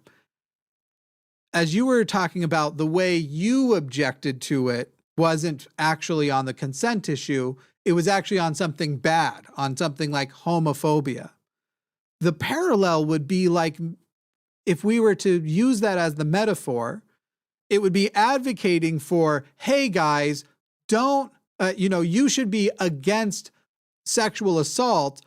Otherwise, gay things might happen to you. That we should engage on their level or on what their thing is and appeal to their homophobia is absolutely not how we should do it. It should be a full-fledged, as much as you can, you educate the masses on the actual issue, which is consent, and then you try to get, again, because you don't have to win everybody. It should be everybody, but you have to win the majority. That's how society, that's how politics, that's how everything actually works, except for that now some of the past majority people have figured out how to make it that you have to get long past the majority. Like right now, as is happening with abortion, which has way more than majority support, and yet we're going backwards on abortion issues. But it doesn't help to try and appeal to like, well, I was against being sexually assaulted because of the things I felt about gay stuff, not how I felt about consent at the end. You don't actually have to understand and be able to articulate consent to experience having consent violated and still being opposed to it. Go ahead. Can I try another approach? I think you're kind of misunderstanding, and probably me giving a metaphor was bad. So I think like if somebody believes that abortion is murder, then by engaging them on why they believe abortion is murder, and then like driving them to points where if you follow it to its logical end, like, so if somebody rapes another person, is that attempted murder now every time somebody rapes somebody? Because that person could get pregnant and then that person could theoretically go, like, it just follows, like, or they'll carve out exceptions for, rape or incest. Like if somebody waits until the baby is born and then decides like, oh, this was a product of rape, like I think like if you walk them through those steps that get to those places, they'll realize, hey, there is a demarcation point I draw where this is clearly murder. And I think most people would draw that at brain activity. And I think just walking them through those like scenarios, those carve outs that they carve out where they wouldn't for any other reason. Like, like if you found out, I was a product of a sexual assault, like that wouldn't give you the right to kill me. Like, and so why does it in that scenario, those type of arguments. So, Taylor, anyway, if you're arguing with somebody in good faith, you're probably not arguing. Or if you're engaging someone in good faith, it's probably not arguing anyway. generally you are arguing with the people who are propagandists, people who, for whom you can go through the Socratic method with and examine that stuff with, aren't usually the people who are the representatives of the cause. The people that you think are talking past each other that represent what I recognize are the people who are the heads basically of movements, or the communicators of movements, not necessarily the heads, but the people who are loud and boisterous about it. And those aren't the people that, again, that's not who it's effective with. So when I argue on here, for example, with a person about how wrong they are, if they are anti-choice or pro-life or whatever term you want to use, I am not arguing for that person. In fact, if I'm in an argument on a phone call, it's rarely for that person at all. It's for the people watching. And it's to articulate to the people watching, here is the argument for why this is a consent issue or an autonomy issue or whatever. Here is why that is. Knowing full well that the person that I am engaging it with is going to just reject it outright. And is very rarely going to. Arguing is not a way to change anybody's mind when the person you are arguing with is the mind you want to change. Arguing or debating usually is only for changing people who are in good faith observing, people who are in an audience. Yeah. That makes a lot of sense. Like what you're saying there, where most of the time, the people that you are talking to on the line or other shows like that are just either bad faith. In fact, in most debates I see now, even the people debating are one side at least is in bad faith. So yeah, and I don't think there's an excuse to be bad faith, but to talk, I don't think talking past is necessarily bad faith. If the person isn't, because in my mind, if the phrase we're using is talking past and we're talking past each other, that can be intentional, because past the presenter is the audience. And that's who I'm talking to. Because the person, and now again, if a person is actually there in good faith and wants to go through something like street epistemology, wants to go through something like the Socratic method and is fine with doing that, I'm fine with doing that too. But you can watch show after show. I'll bet you there's examples on it this last Sunday where I ask a question, they answer. I ask a question, they answer. Then I ask the question that is sort of the one that indicates where we're going, that gets us to that concluding point, that's consistent with the two questions prior, that it's like, okay, good. So A is true, B is true. Therefore, C is true. And the person hears that, realizes what they've done. And while they were fine answering yes or true or false to the questions before, suddenly now they're not. And you can, well, but okay with and that's what happens in those. The Socratic method works when the person is willing to engage in the Socratic method. But religious people are taught systematically thought-stopping techniques to go, as soon as it gets to a point where I would have to admit cognitive dissonance, admit confirmation bias, admit whatever, I'm going to put an end to it. I'm going to stop it. I'm going to special plead it. I'm going to whatever.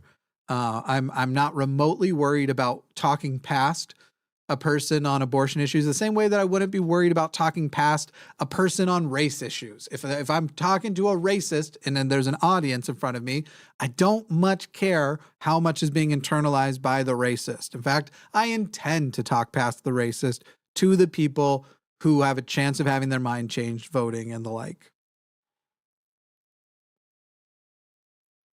I don't think I got much pushback other than that, and I think cool. like what you're saying makes sense if you're having an honest discussion. One last totally unrelated question: Do you think like in the U.S. we'll ever adopt like a better system of voting, like say like ranked choice or something like that, or will we always be under this like stupid kind of electoral winner take all state system? I think descendants of the people who are currently living in the United States some of them will live in better systems in the same geographic area. I don't know that I see the United States as existing indefinitely as it is in its current space. It does seem like we are headed toward the type, level, and intensity of conflict where you wouldn't say the country that exists before is the country that exists after. Not saying that that means a full-on civil war. I hope, in fact, that that's not the case, and I don't really suspect that is the case, but I don't think the United States in its present form lives on forever. Yeah, I kind of agree with you there. Like I used to be so optimistic about, us tackling climate change, and then like COVID hit and just completely destroyed my faith and like all of that. So, but yeah, anyway, I'll let you get on to some more callers, and I'll just say as my last. Yourself. I just say as my last point, because there are many people who will probably just disagree with that on the face of it. But if you think really deeply about what the United States is, and you think about the United States as a country is fundamentally capitalist. It is capitalism fetishized to the max. And because of certain things over the last couple of centuries, appears to be one of the most, quote unquote, most successful stories of capitalism if you just read the numbers and the money and you don't read like quality of life of the citizens and things of that nature, like how so many people in America do, where they go, we have the best doctors in the world. That's true if you can pay for them. Yeah, but in England, you might have to wait a longer period of time to get treatment for the same thing that you can get treatment this week for. Right, if you have the money for it. But in America, you're more likely to not get treated something that you need to get treated because you don't have the money for it. We are fundamentally, the United States is capitalism as a country. And we are currently pursuing innovation and technology that will make capitalism obsolete. So even if you just ignore the fact that leftism is on the rise, that more and more people are seeing the wisdom in some sort of democratic, even just socialist leaning sort of thing, if they are just adopting and becoming more accepting of things that in the past would have been associated with socialism, like universal health care and the like, even if you just ignore that, the current path for capitalism will destroy capitalism, because as you innovate and you pursue, AI, especially as that expands into robotics, is going to make capitalism. You don't have to actually replace everybody's job to make capitalism fail. Now, AI has the potential to replace everybody's job, but that's not when capitalism fails, when the last job gets taken. You only have to replace, it might be less than 10%, but you could say 20%. And capitalism fails because it can't adjust for that. And so I don't know how the United States in a future where we have innovated to only needing to do jobs if you want to, hopefully that's the future. Hopefully it's not, we don't figure out some way to maintain a class system now in an even more arbitrary way.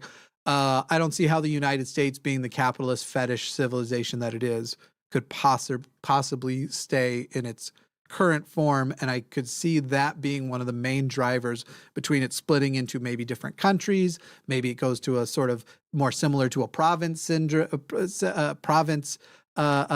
like Canada has. Maybe it turns into, I don't know what it looks like, but I don't see how it can be what it is now in the future. Anyway, that's my what popped in my head is why I don't really see the U.S. as staying in the U.S. Anything else, Taylor, before we let you go? No, I think that's it. So you have a good Thanksgiving and go fuck yourself. Thanks, Taylor. I'll leave the line open for another minute or two, see if we get any kind of interesting call in. Otherwise, we'll probably just go ahead and start sending in your super chats, and we'll do the show as long as there are still super chats coming in. Realistically, I'll also probably, it's Thanksgiving. I feel like giving back in the form of, if you like that we do this kind of thing and you want to contribute and like, yes, thank you for doing a show. Here's a few bucks for a question to get answered, because we like supporting the holidays. Shows are happening. Send the super chats. But realistically, I probably will also just answer some questions from the live chat as well. So I'm not saying if you're in the live chat, your question is guaranteed to be answered. It'll be the ones that catch my eyes and fit my fancy, which means probably ones that, first of all, have the line tagged in the question, at the line tagged. But I won't restrict it to only super chats today. However, if you want a guaranteed response, super chats is the way. Yeah.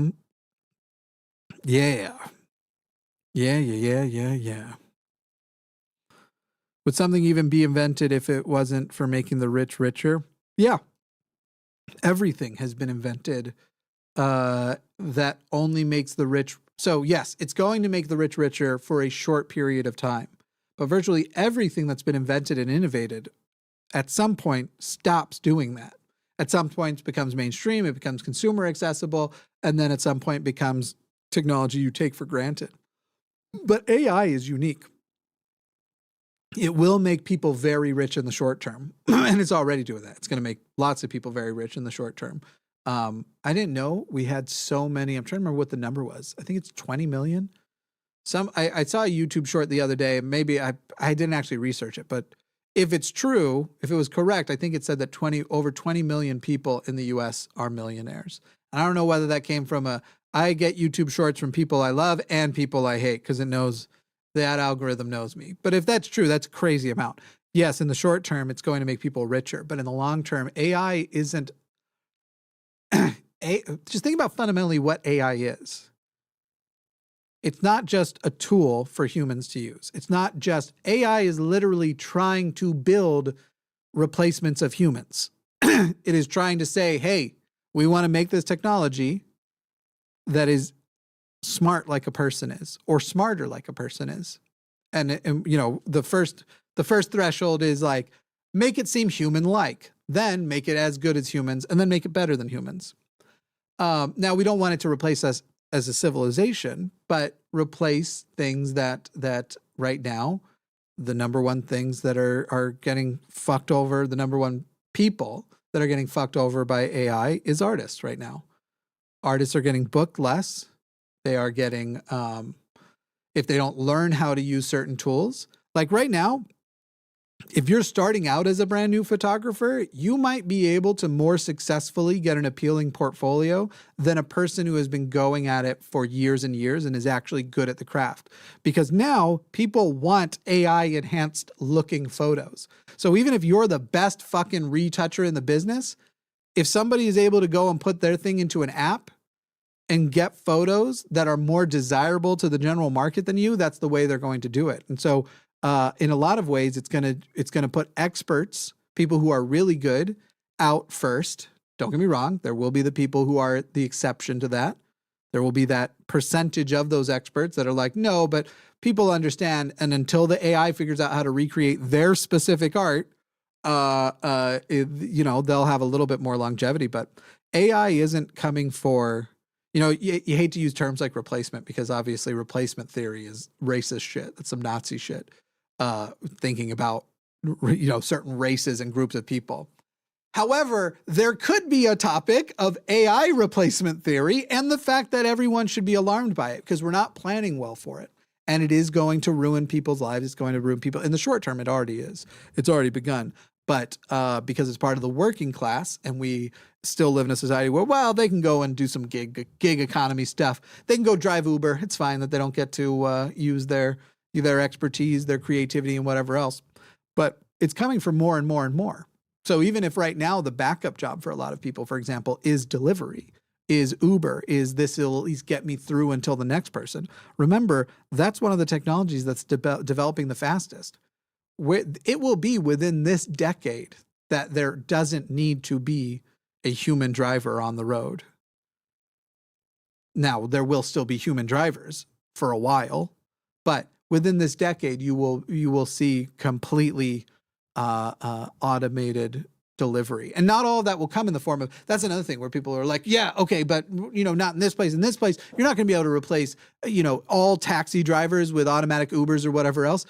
And that's another one of the limitations where humans go, "Well, when we replace us with robots and AI, we'll be replacing us." With robots and AI doing it the same way. It's one of the stupidest things people think.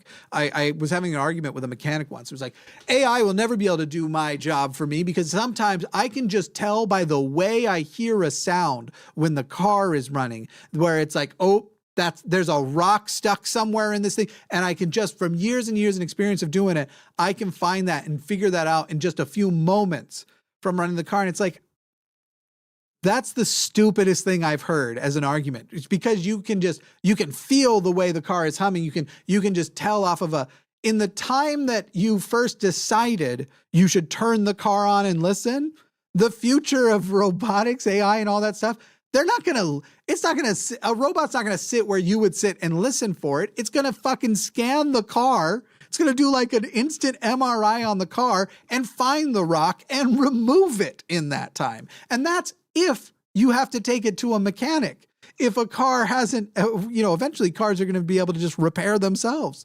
Figure out like, okay, checking all the systems, poop out the rock. Rock's gone. No more jam. We're good to go. It's not just that robots and AI will be able to do everything humans can. It'll be that they'll be able to take on certain tasks in better ways. So your food deliveries are going to come from the air. They're not going to come from a car. They're going to come from drones or some system that's like a combination of those things where it's like you put it in something, it gets whisked away very fast on a train-like thing to a hub, and the hub distributes via the drones. And all that happens in less than 5 minutes, and you got a pizza in 5 minutes. Maybe the pizza won't be in 5 minutes. It cooks the pizza on the way to you, so you're getting it fresh out of the oven.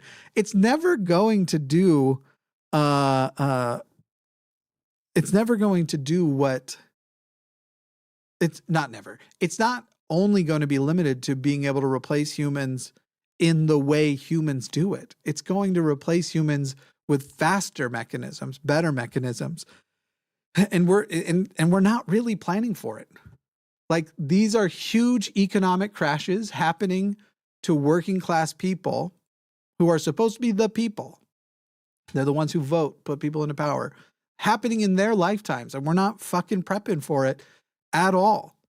And then you want to say certain phrases, but people have associated that with, you can't even say universal basic income without seeming like you are some person who just wants free money. Oh, you must be being greedy, blah, blah, blah, blah, blah. And it's literally like if we're going to keep any sort of system that limits consumption and stuff by dollar amounts, by using currency, at least in the transition period between there being some jobs and zero, like, you can't have the conversation without bringing up universal basic income, or at least I haven't heard of an alternative. So yeah, it's just fun. No, I don't have a Model S Plaid. A Model S Plaid.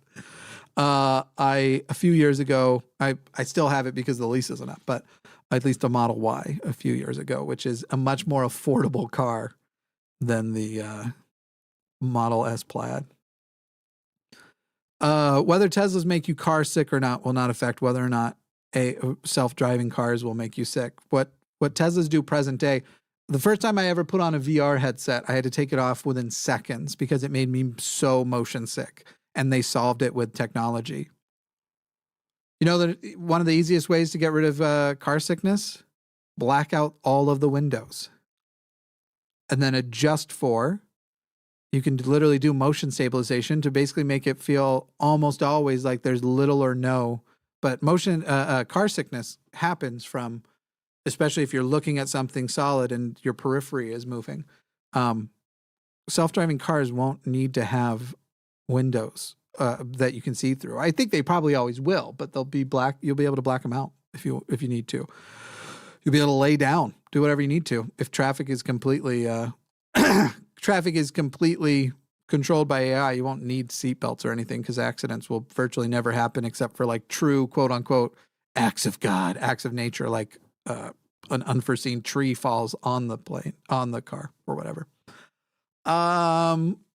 Anyway, all right. Didn't get any new calls in that period of time, but yeah, it's alarming how little we care about this thing that is the second biggest threat to humanity, climate change being the first. And we don't really care about climate change. And so, that's fucking, we ain't doing shit about it. Like, realistically, we're hoping that scientists figure out how to solve it without changing we're hoping that they figure it out. Even though we just passed the 2-degree threshold. I don't know if you saw that news this year, but this week that we passed it. The thing that we weren't supposed to pass for a few more years, I think like 8 more years, we did. It's over. We did it this last year. So we've already now passed a point of no return. I think they're hoping that this last year was a little anomalous and that maybe we have a little more time and we'd call this a soft pass or whatever. But yeah, fuck yeah. We did it, everybody. We exceeded expectations and are killing ourselves much quicker than we thought we were going to. Well done, my good and faithful servants. Fucking shit. This world sucks. What is this world coming to? I didn't do this. I didn't do any of it. There's worse things on the news. All right, let's do super chats. Super chats. Ooh wee. Oh, name tag thing actually works this time. In this frame, though. Is there a little thing underneath? Yeah. Okay. Bryn Poo KC says the line chat is always weird, and I made it extra weird today. Willow's World, 20 pounds. Thank you very, very much. It's very nice of you. Happy American Weird Holiday Day from a fellow autist. I use the word autist. I don't know if I've even seen Autie, but I like it. Autie in the UK. Buy some chicken nuggets or something. I love me some chicky nuggies, but I don't know that is an option today. I don't know. I guess I don't have my phone. Hang on a second. I don't have my phone. I almost feel proud of myself because I'm fully aware I'm addicted to it. I know I have a phone addiction. That's without question. And I think most of you probably do too. So the fact that I haven't noticed, but now I'm going to have a panic attack. I haven't touched. I got to put my fingers on my screen. It's been a couple hours. What am I going to do without it? I guess I left my phone downstairs or something. That's nice to know. I'm capable. I got to periodically detox from that shit. Anyway, I got to get out of that digital world and into VR. Much better. $5 from Whiskey Spirit Guide. I'm thankful for cheeseburgers, video games, and Higgs boson particles. Don't forget, if you have a question that you want me to see and that you're hoping I'll answer outside of the super chats, there's a decent chance I will if you put it in the live chat, but try to tag me at the line. Someone had asked, did you have the line crew over for turkey dinner? No, I actually haven't eaten yet today. I have medical issues right now. They've been a little bit worse lately. That's why certain things that I was wanting to happen faster for the different channels haven't been happening as fast, but I try to avoid medical agitators until after I'm done with things like this, where it would be inconvenient for me to take frequent pauses on the show. Ari Turner says, hey, Jimmy, thank you for running the stream today for Thanksgiving. I'm sick with COVID and away from family, so this is a good way to relax today. I got to tell you, y'all could be having a virtual VR Thanksgiving hangout. We kind of did that this last weekend, me and two of my sisters and my brother. We got on an app called Wander, and it's funny because Wander is probably the best version of this app for what we were doing for the multiplayer way, but there are better apps than this. But basically, we got into Wander, and Wander is imagine Google Maps, but only Street View. But if you do it in a VR headset, it's quite like being there. It doesn't have the 3D down, but it is Street View on your phone, even if you do this, is one thing. In a VR headset where it's, hey, there's my thing and that thing, and then there's the sky, there's the ground. It's like the amount it can make you bring you back to places for sure.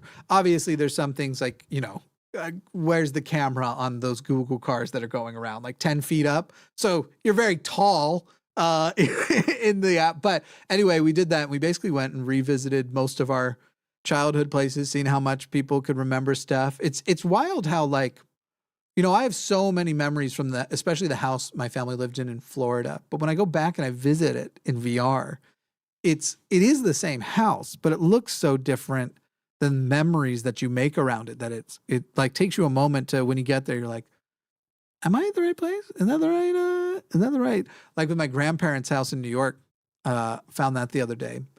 And I so wasn't sure it was actually theirs except for the address. And I was like, man, my memories must be totally wrong about this house. And then it turned out that they had torn down the house after it got sold and somebody had rebuilt a new one, and I was able to change the year in the experience. Yeah, if anybody has VR questions, those are the ones that if you want to almost guaranteed answer, even if you don't buy your question, I mean, I could talk about VR for fucking years. I feel like if I was starting over and they were like, here's a reset. Whatever YouTube channel you do will do well enough for you to make a living. So you don't have to worry about like that. Whatever topic you pick, what is it going to be? I'd probably pick VR. That's probably probably VR. Heavily likely. All right. Let's see. What's the next one? That was the one from Jordan. So next one's from Poor Claire. Poor Claire says, I love hearing you ramble and talk about stuff. Go Forrest yourself. Ooh, you've turned the tables. I'll have to let Forrest know. Good old Australian PhD Tony says, making voting optional encourages extremists. They know they're outnumbered and have a large incentive to vote. Politicians thus have an incentive to appeal to them.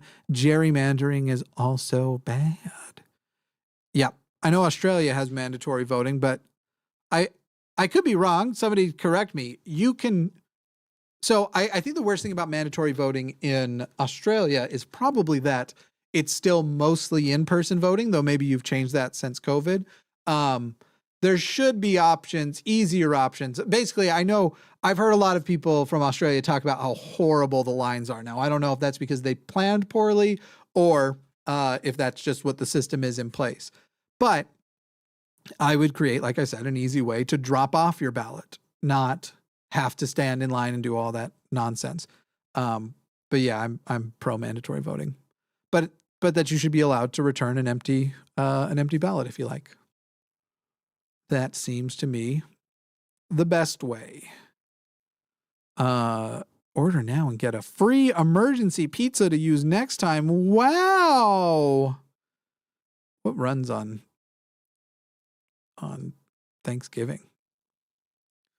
Tip extra if you order food on Thanksgiving. It's the right thing to do. Is the line closed? Yeah, I did close the lines.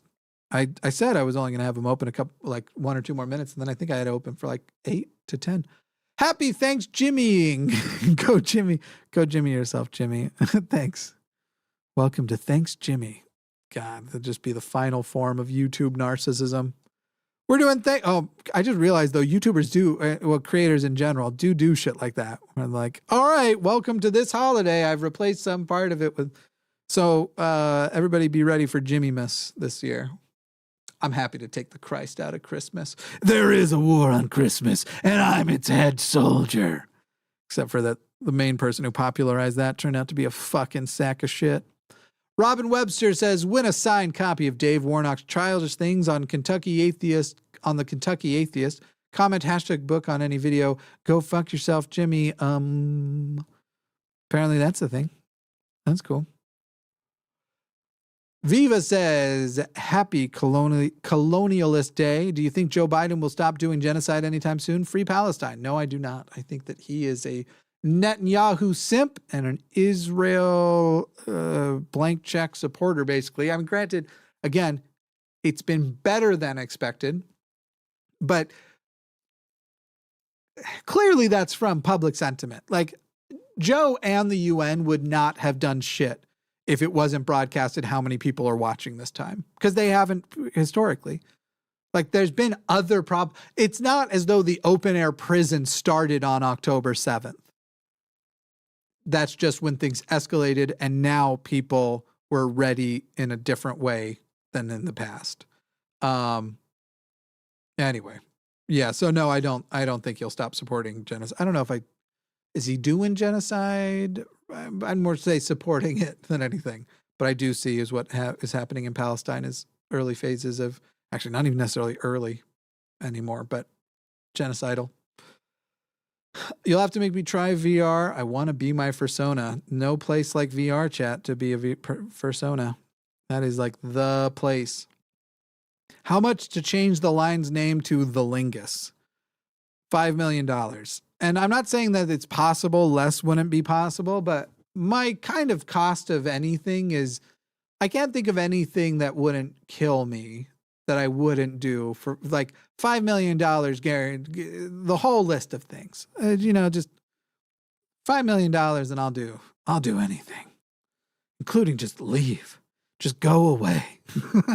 Yeah, a sweet $5 million. That's like my dream is somebody just is like, hey, Jimmy, you're doing great, but what we really want is for you to sort of take a back seat, just do the production stuff like you've always wanted. So here's an offer for a requisition of the line, but we keep you on for these sort of things, the stuff that you love to do. But it's enough money to, one, pay out everybody who works here a fair amount, and two, for you to basically retire and live off of the interest. That's the dream.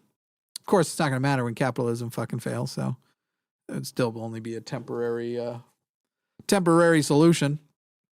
Let's see. We'll do back to a super chat and then a couple more regular liveys. Wool-eyed Mammoth says a few questions. One, news on NBOSS. Yeah, I would put the odds of it happening in December as higher than 90%, and the odds of it happening before the end of November, 30%. No, because next Thursday is the end of November. I'd put it at like 15% before end of November. Two, with the decline in number and quality of Thea's calls, are you planning to move away from that aspect of the line? No. And by the way, there isn't a decline. We had one Sunday show, not this last week, but the week before, had a lower number. But as far as quality of these calls, I see them largely similar. However, I want to increase the quality and I want to increase the frequency. I would love a show where we basically don't need to do. Look, the atheist calls are fine and some of them are good, but some of them are asking the exact same question that has been asked. Basically, it's like every week we've got two atheist line compared to the rest, and the 2 to 4 people that get through with those atheist calls are only usually picking between one of 15 questions, and they've been answered to death. Not that the theist stuff hasn't, but there's more value to re-answering the theist questions than the atheist ones over and over and over again. But there is going to be, I'd like a higher diversity and so we're working on increasing the diversity of theist callers, but I don't think there's a decline in quality or quantity. There's been a lot of new houses being built. I don't know what that's referring to. Viva asks, should I buy a VR set? If you're going to, I would highly recommend anyone who wants to buy one. There are really good sales on the Quest 2, and I love the Quest 2 when I had it. But if you could save for, let's say, just a few months and get the Quest 3 instead, the difference in quality is, there's like almost no screen door effect left. The processing is so much better. Like the Quest 3 is the first standalone headset that is like a lot of you aren't really missing out much by not having PC VR, which the Quest 3 and the 2 can do PC VR, but the standalone stuff is, and the exclusives and how good it is, especially like for my favorite thing, which is to go to virtual movie theaters, sometimes with people, sometimes by myself to do work.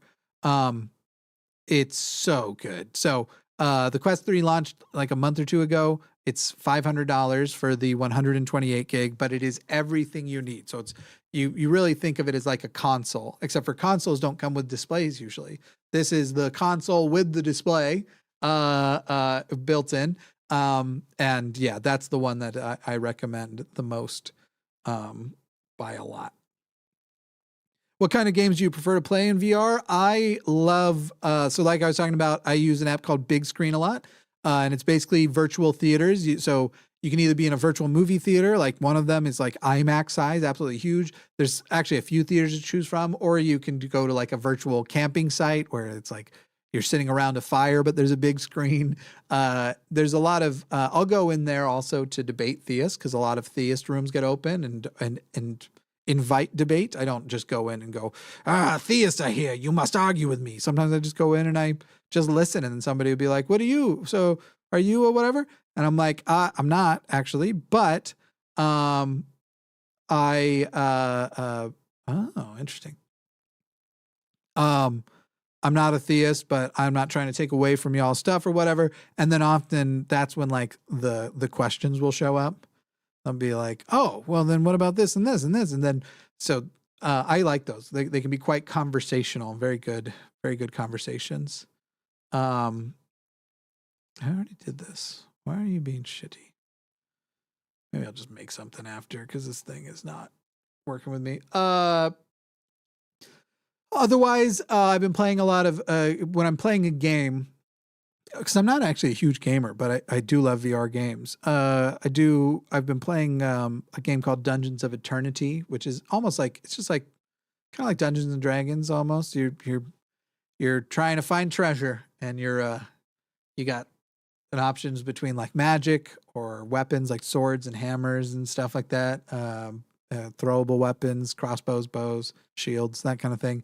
And you're just plunging dungeons, and it is a good time if you ask me, and you did, so that's why I'm telling you. But yes, I think everybody should. I mean, look, I understand that not everybody can, but if the question is, should I, I'm going to tell almost everybody that you should. I just love VR. And I think it is going to be a huge part of the future of everything. Yeah, I love VR. I love it. I fucking love that. Let's get a couple more from the other side, from the super chat side. Raven 200 says, Jimmy, I hope your Thanksgiving or whatever is well. Mine is chaotic so far. Go take a fire style Phoenix Fire Jutsu. I'd say I'm not having a Thanksgiving. I'm just existing on Thanksgiving. This is sort of my Thanksgiving Day thing. Coffee Mom says, I found out about slash and burn farming in the rainforest at 5. It was 1987. Nothing has changed. The planet is on fire. Go fuck yourself, Jimmy. Happy Dark Meat Day. Goddamn right. The dark meat's the good stuff. Give me that turkey leg. Turkey wings. Yeah, I wasn't 5 when I found out about that, but yeah, you're quite right that fundamentally we try to adjust things as much as possible to just keep doing the exact same thing we're doing. And it's hard to get people to care about consequences that we're saying are in the future, even though we're suffering the consequences now. Like, people are experiencing particularly terrible hurricanes, and still it's like, well, if I couldn't fix this one, well, I can't fix the one that I'm, do I care if I'm going to be able to fix the one that's coming in the future that's also going to be bad? I'm already in a bad one. Yeah, it's just hard to get people to give a fuck. And also, we have to get lots of people to care, not so that they adjust their day to day, but so that they force companies who are the ones who actually have to change, because you can't really solve climate change just by making everybody change their individual stuff. That is a pipe dream and a lie, mostly. Granted, if everyone stopped consuming oil products, the oil companies would suffer, and that's one way to send it to them. But yeah, there's so much that just can't be done. I forgot one from Jordan. Was it this one back here? Hey Jimmy, I once heard that foveated rendering can be a game changer in VR because it will drastically reduce the still required computing power. Do you know when it will be implemented? So there are headsets that already use it. The PlayStation VR uses it, and the Quest Pro has the ability to use it, but most apps don't do it. Now that said, game changing is an exaggeration because you still have to do some rendering. So for people who are watching, foveated rendering means if you have this big display, if something's tracking your eyes, it can track where your eye is looking and just that area that it can see sharp, because everything else around, like right now, your periphery is not as sharp as everything else. It can render that at full resolution and can live, as you move your eyes around, change where it's putting the most resolution. Game changing is a little bit of an exaggeration because it's only like a 25 to 40% boost in quality where you're looking, because you still have to render still at decent quality for the periphery. But it is definitely something that is noticeable and it's good. And you could conceivably put, you could go up 1 or 2 levels of, say you can usually only play a game at medium quality. You'd be able to take that same game and play where you're looking at on a higher, like just say high, and then have just your periphery on medium or low, because where your periphery are don't matter as much. What happened to the Line X? I was just thinking about that and figuring stuff out. We're going to change the name because now it sounds like an Elon Musk invention. Now that he's gone full X on everything. But yes, the Line X, the additional line channel is something that you will see develop more in 2024, and the new shows and everything else. Allison the Animal says, I think I have one of the few jobs safe from AI. I'm a falconer. We remove pest birds from difficult locations. They have tried using drones. They failed. It's just going to be us, a couple of eagles, and 1 billion robots. I don't think your job is safe at all. like to say they tried drones and they failed doesn't mean they will fail in the future. And in fact, I would, yours is, Allison, you seem great. This is not a criticism of you in any way, for the record, but I think it would be naive to assume that yours is safe. I genuinely think the opposite. I think that yours won't even be in the second half of jobs that are replaced. Because drone technology is constantly improving, and what drones could do. So I also am a drone enthusiast. Funny enough, I do VR, but right now I'm down to my one FPV drone by DJI, and their capabilities are getting absolutely insane. But I agree that they are currently a failure. But the day will come that there will be zero need. You'd basically be able to, even if the drone is literally a robot falcon, like it just has, it's a clone, it's a robot clone of a falcon, and the person, they replace the person who is running it with a computer that has full simulation ability of the best falconer human's capabilities. That's a bit of an exaggeration, but nothing that right now you should not assess any single thing on how AI is currently doing a job as therefore in the future and people do. You're not the only one who has sort of done this right now. People will say, AI is not going to replace. Have you seen AI try to thread a needle? First of all, I've seen the videos that are popular of AI failing to do so, but I've actually seen the ones where they succeed 100% of the time. So it's kind of a silly thing that people do, that they feel like the current state suggests that the future state is safe, because the rate of development for these technologies is bananas and not like anything else that we've seen in the past. And so you should not rely on, well, it took the smartphone this amount of time to get from this to this, especially once AI is able to start in a more significant way developing itself, which it already does. Like, keep in mind, the people at OpenAI are like, yeah, we actually don't fully know how ChatGPT works, like what it's actually doing and why it's doing certain things so well. We just know the things that we do to help improve it, but it's improving itself as much as we're improving it too.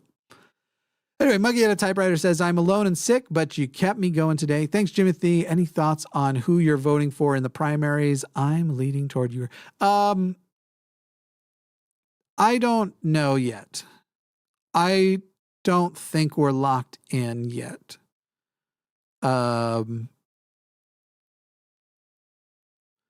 I am still hoping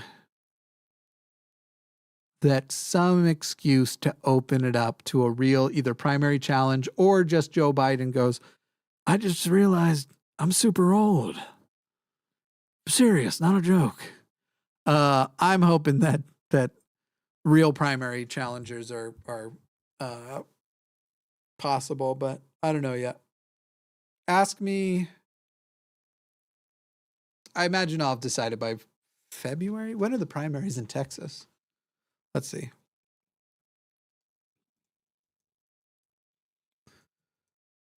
Not till May, I think. No. Presidential primary will be on my birthday, March 5th. So yeah, I'll know by February for sure, but we shall see. We shall see. Bum, ba-da, bum, ba-da, bum, ba-da, bum. 10 Australian from Extreme Gamer. In Australia, postal vote is possible and you can return your vote with anything on it. Some people draw explicit things on it. Go fuck yourself, Jimmy, or me, winky face. It's all a fun fantasy, but I assure you the fantasy is better than the reality. I've actually, I've had, so there's a person with whom I'm very, very close. We're great friends. We love each other. Who we've talked about it, where I was like, you know, and this is a long distance person, which is a part of why, but the fantasy of a romance with you is so exciting that I know that, like, not in a mean way, you and I couldn't live up to it. So I actually prefer just keeping it a fantasy and enjoying that. Cause like, I guess I've just had enough fantasy relationships come true now in my life where I'm like, God, it would have been way more fun to just keep it in the fantasy realm. Cause like, that shit sucked. When I found out they were fundamentally human, hated it.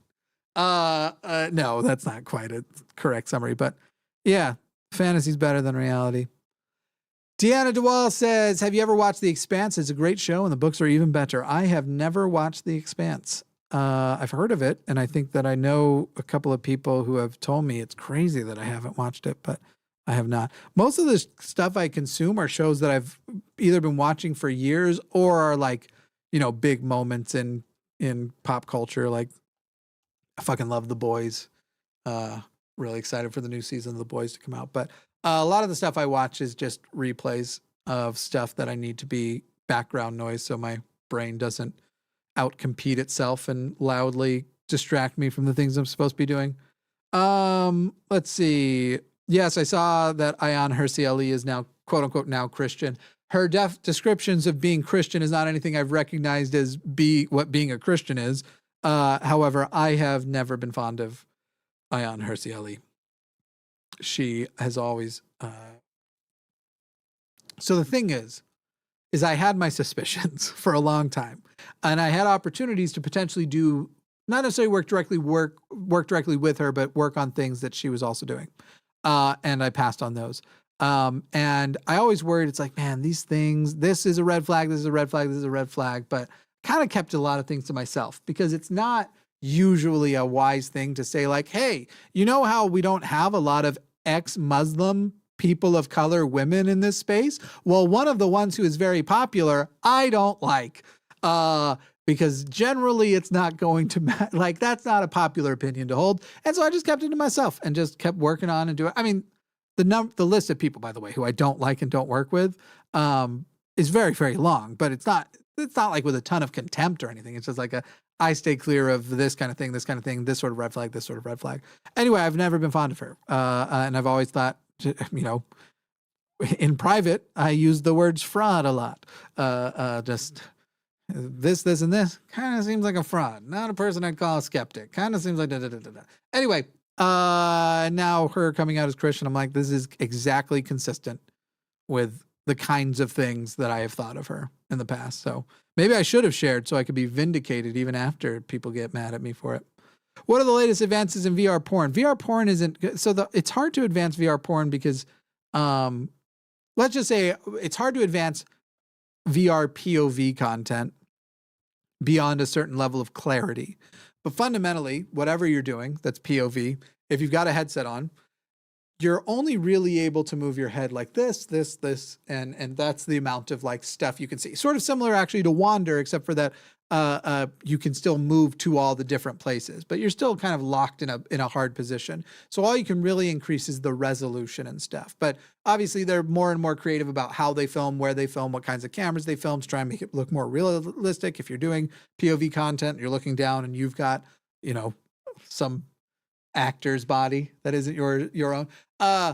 And so the big advancements in that adult space are going to be lifelike 3D recreations of stuff like that, or using scanners, where it's kind of like if you saw Lex Friedman and Mark Zuckerberg do their VR interview, where it looks exactly like them, but it's actually computer recreations. That's going to allow you to move around and be able to look from any angle you like and stuff. So that's going to require more processing power and all sorts of stuff to be able to do that. So that's sort of a limitation on how powerful of a computer that you can put in your stuff. But that's basically what it's going to be, is like what you would call right now, almost like in the world of Sims, a virtual strip club or a virtual brothel or whatever else. But that they get it so advanced in the resolution, so much sharper, but also the detail that a completely computer animated character that you are interacting with looks indistinguishable from either the actual model that the character is based on, or indistinguishable from a human, because it could also just be a randomly generated human. It doesn't have to always be an actor. But and then people are going to sell, honestly, rights to their image. Like porn stars will sell, like, here's the 3D model of me. If you want to put my 3D model image in a scene, it costs you this much. And then people will pirate that shit also, because the world is fucking terrible and we don't care about consent anywhere. We can pretend it doesn't matter, and it takes us years to catch up to it. Yes, I have seen cool fly over volcano drone videos. Jimmy, it would be good if once we get a true AI, we can have it take a job no human should have, president. Ha ha ha ha. There's a lot of dystopian future movies where, essentially the president or rulers of humanity are robots. Let's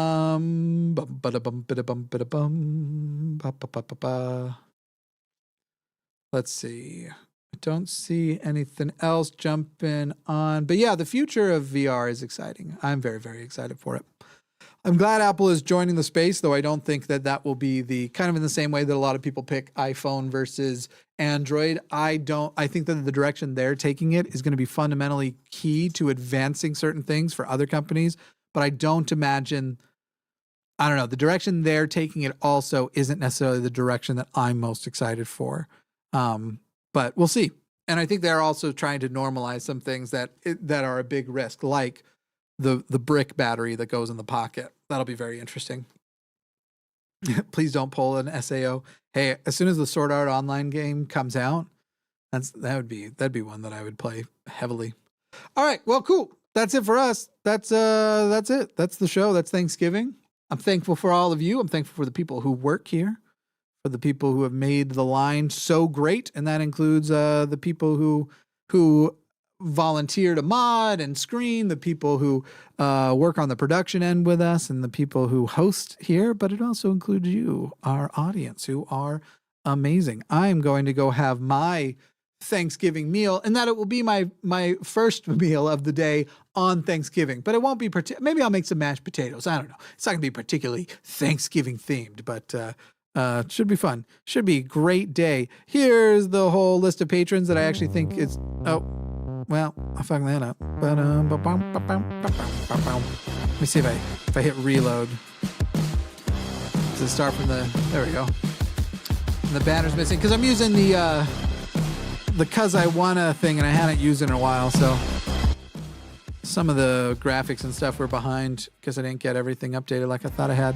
Thank you all for watching and joining and hanging, and we will see you on Sunday next, though I imagine I will be doing... On Sunday, there will also be an episode of the Sometime Show after the Sunday show, and I might do an episode of the Sometime Show tomorrow or Saturday in addition, but we'll see. It's a nice thing about a show named something like Sometimes. See you, everybody. Great. Yeah, this was fun. Goodbye. Where's my fade screen? There it is. Ba-da-ba-da-ba-da-da-boo.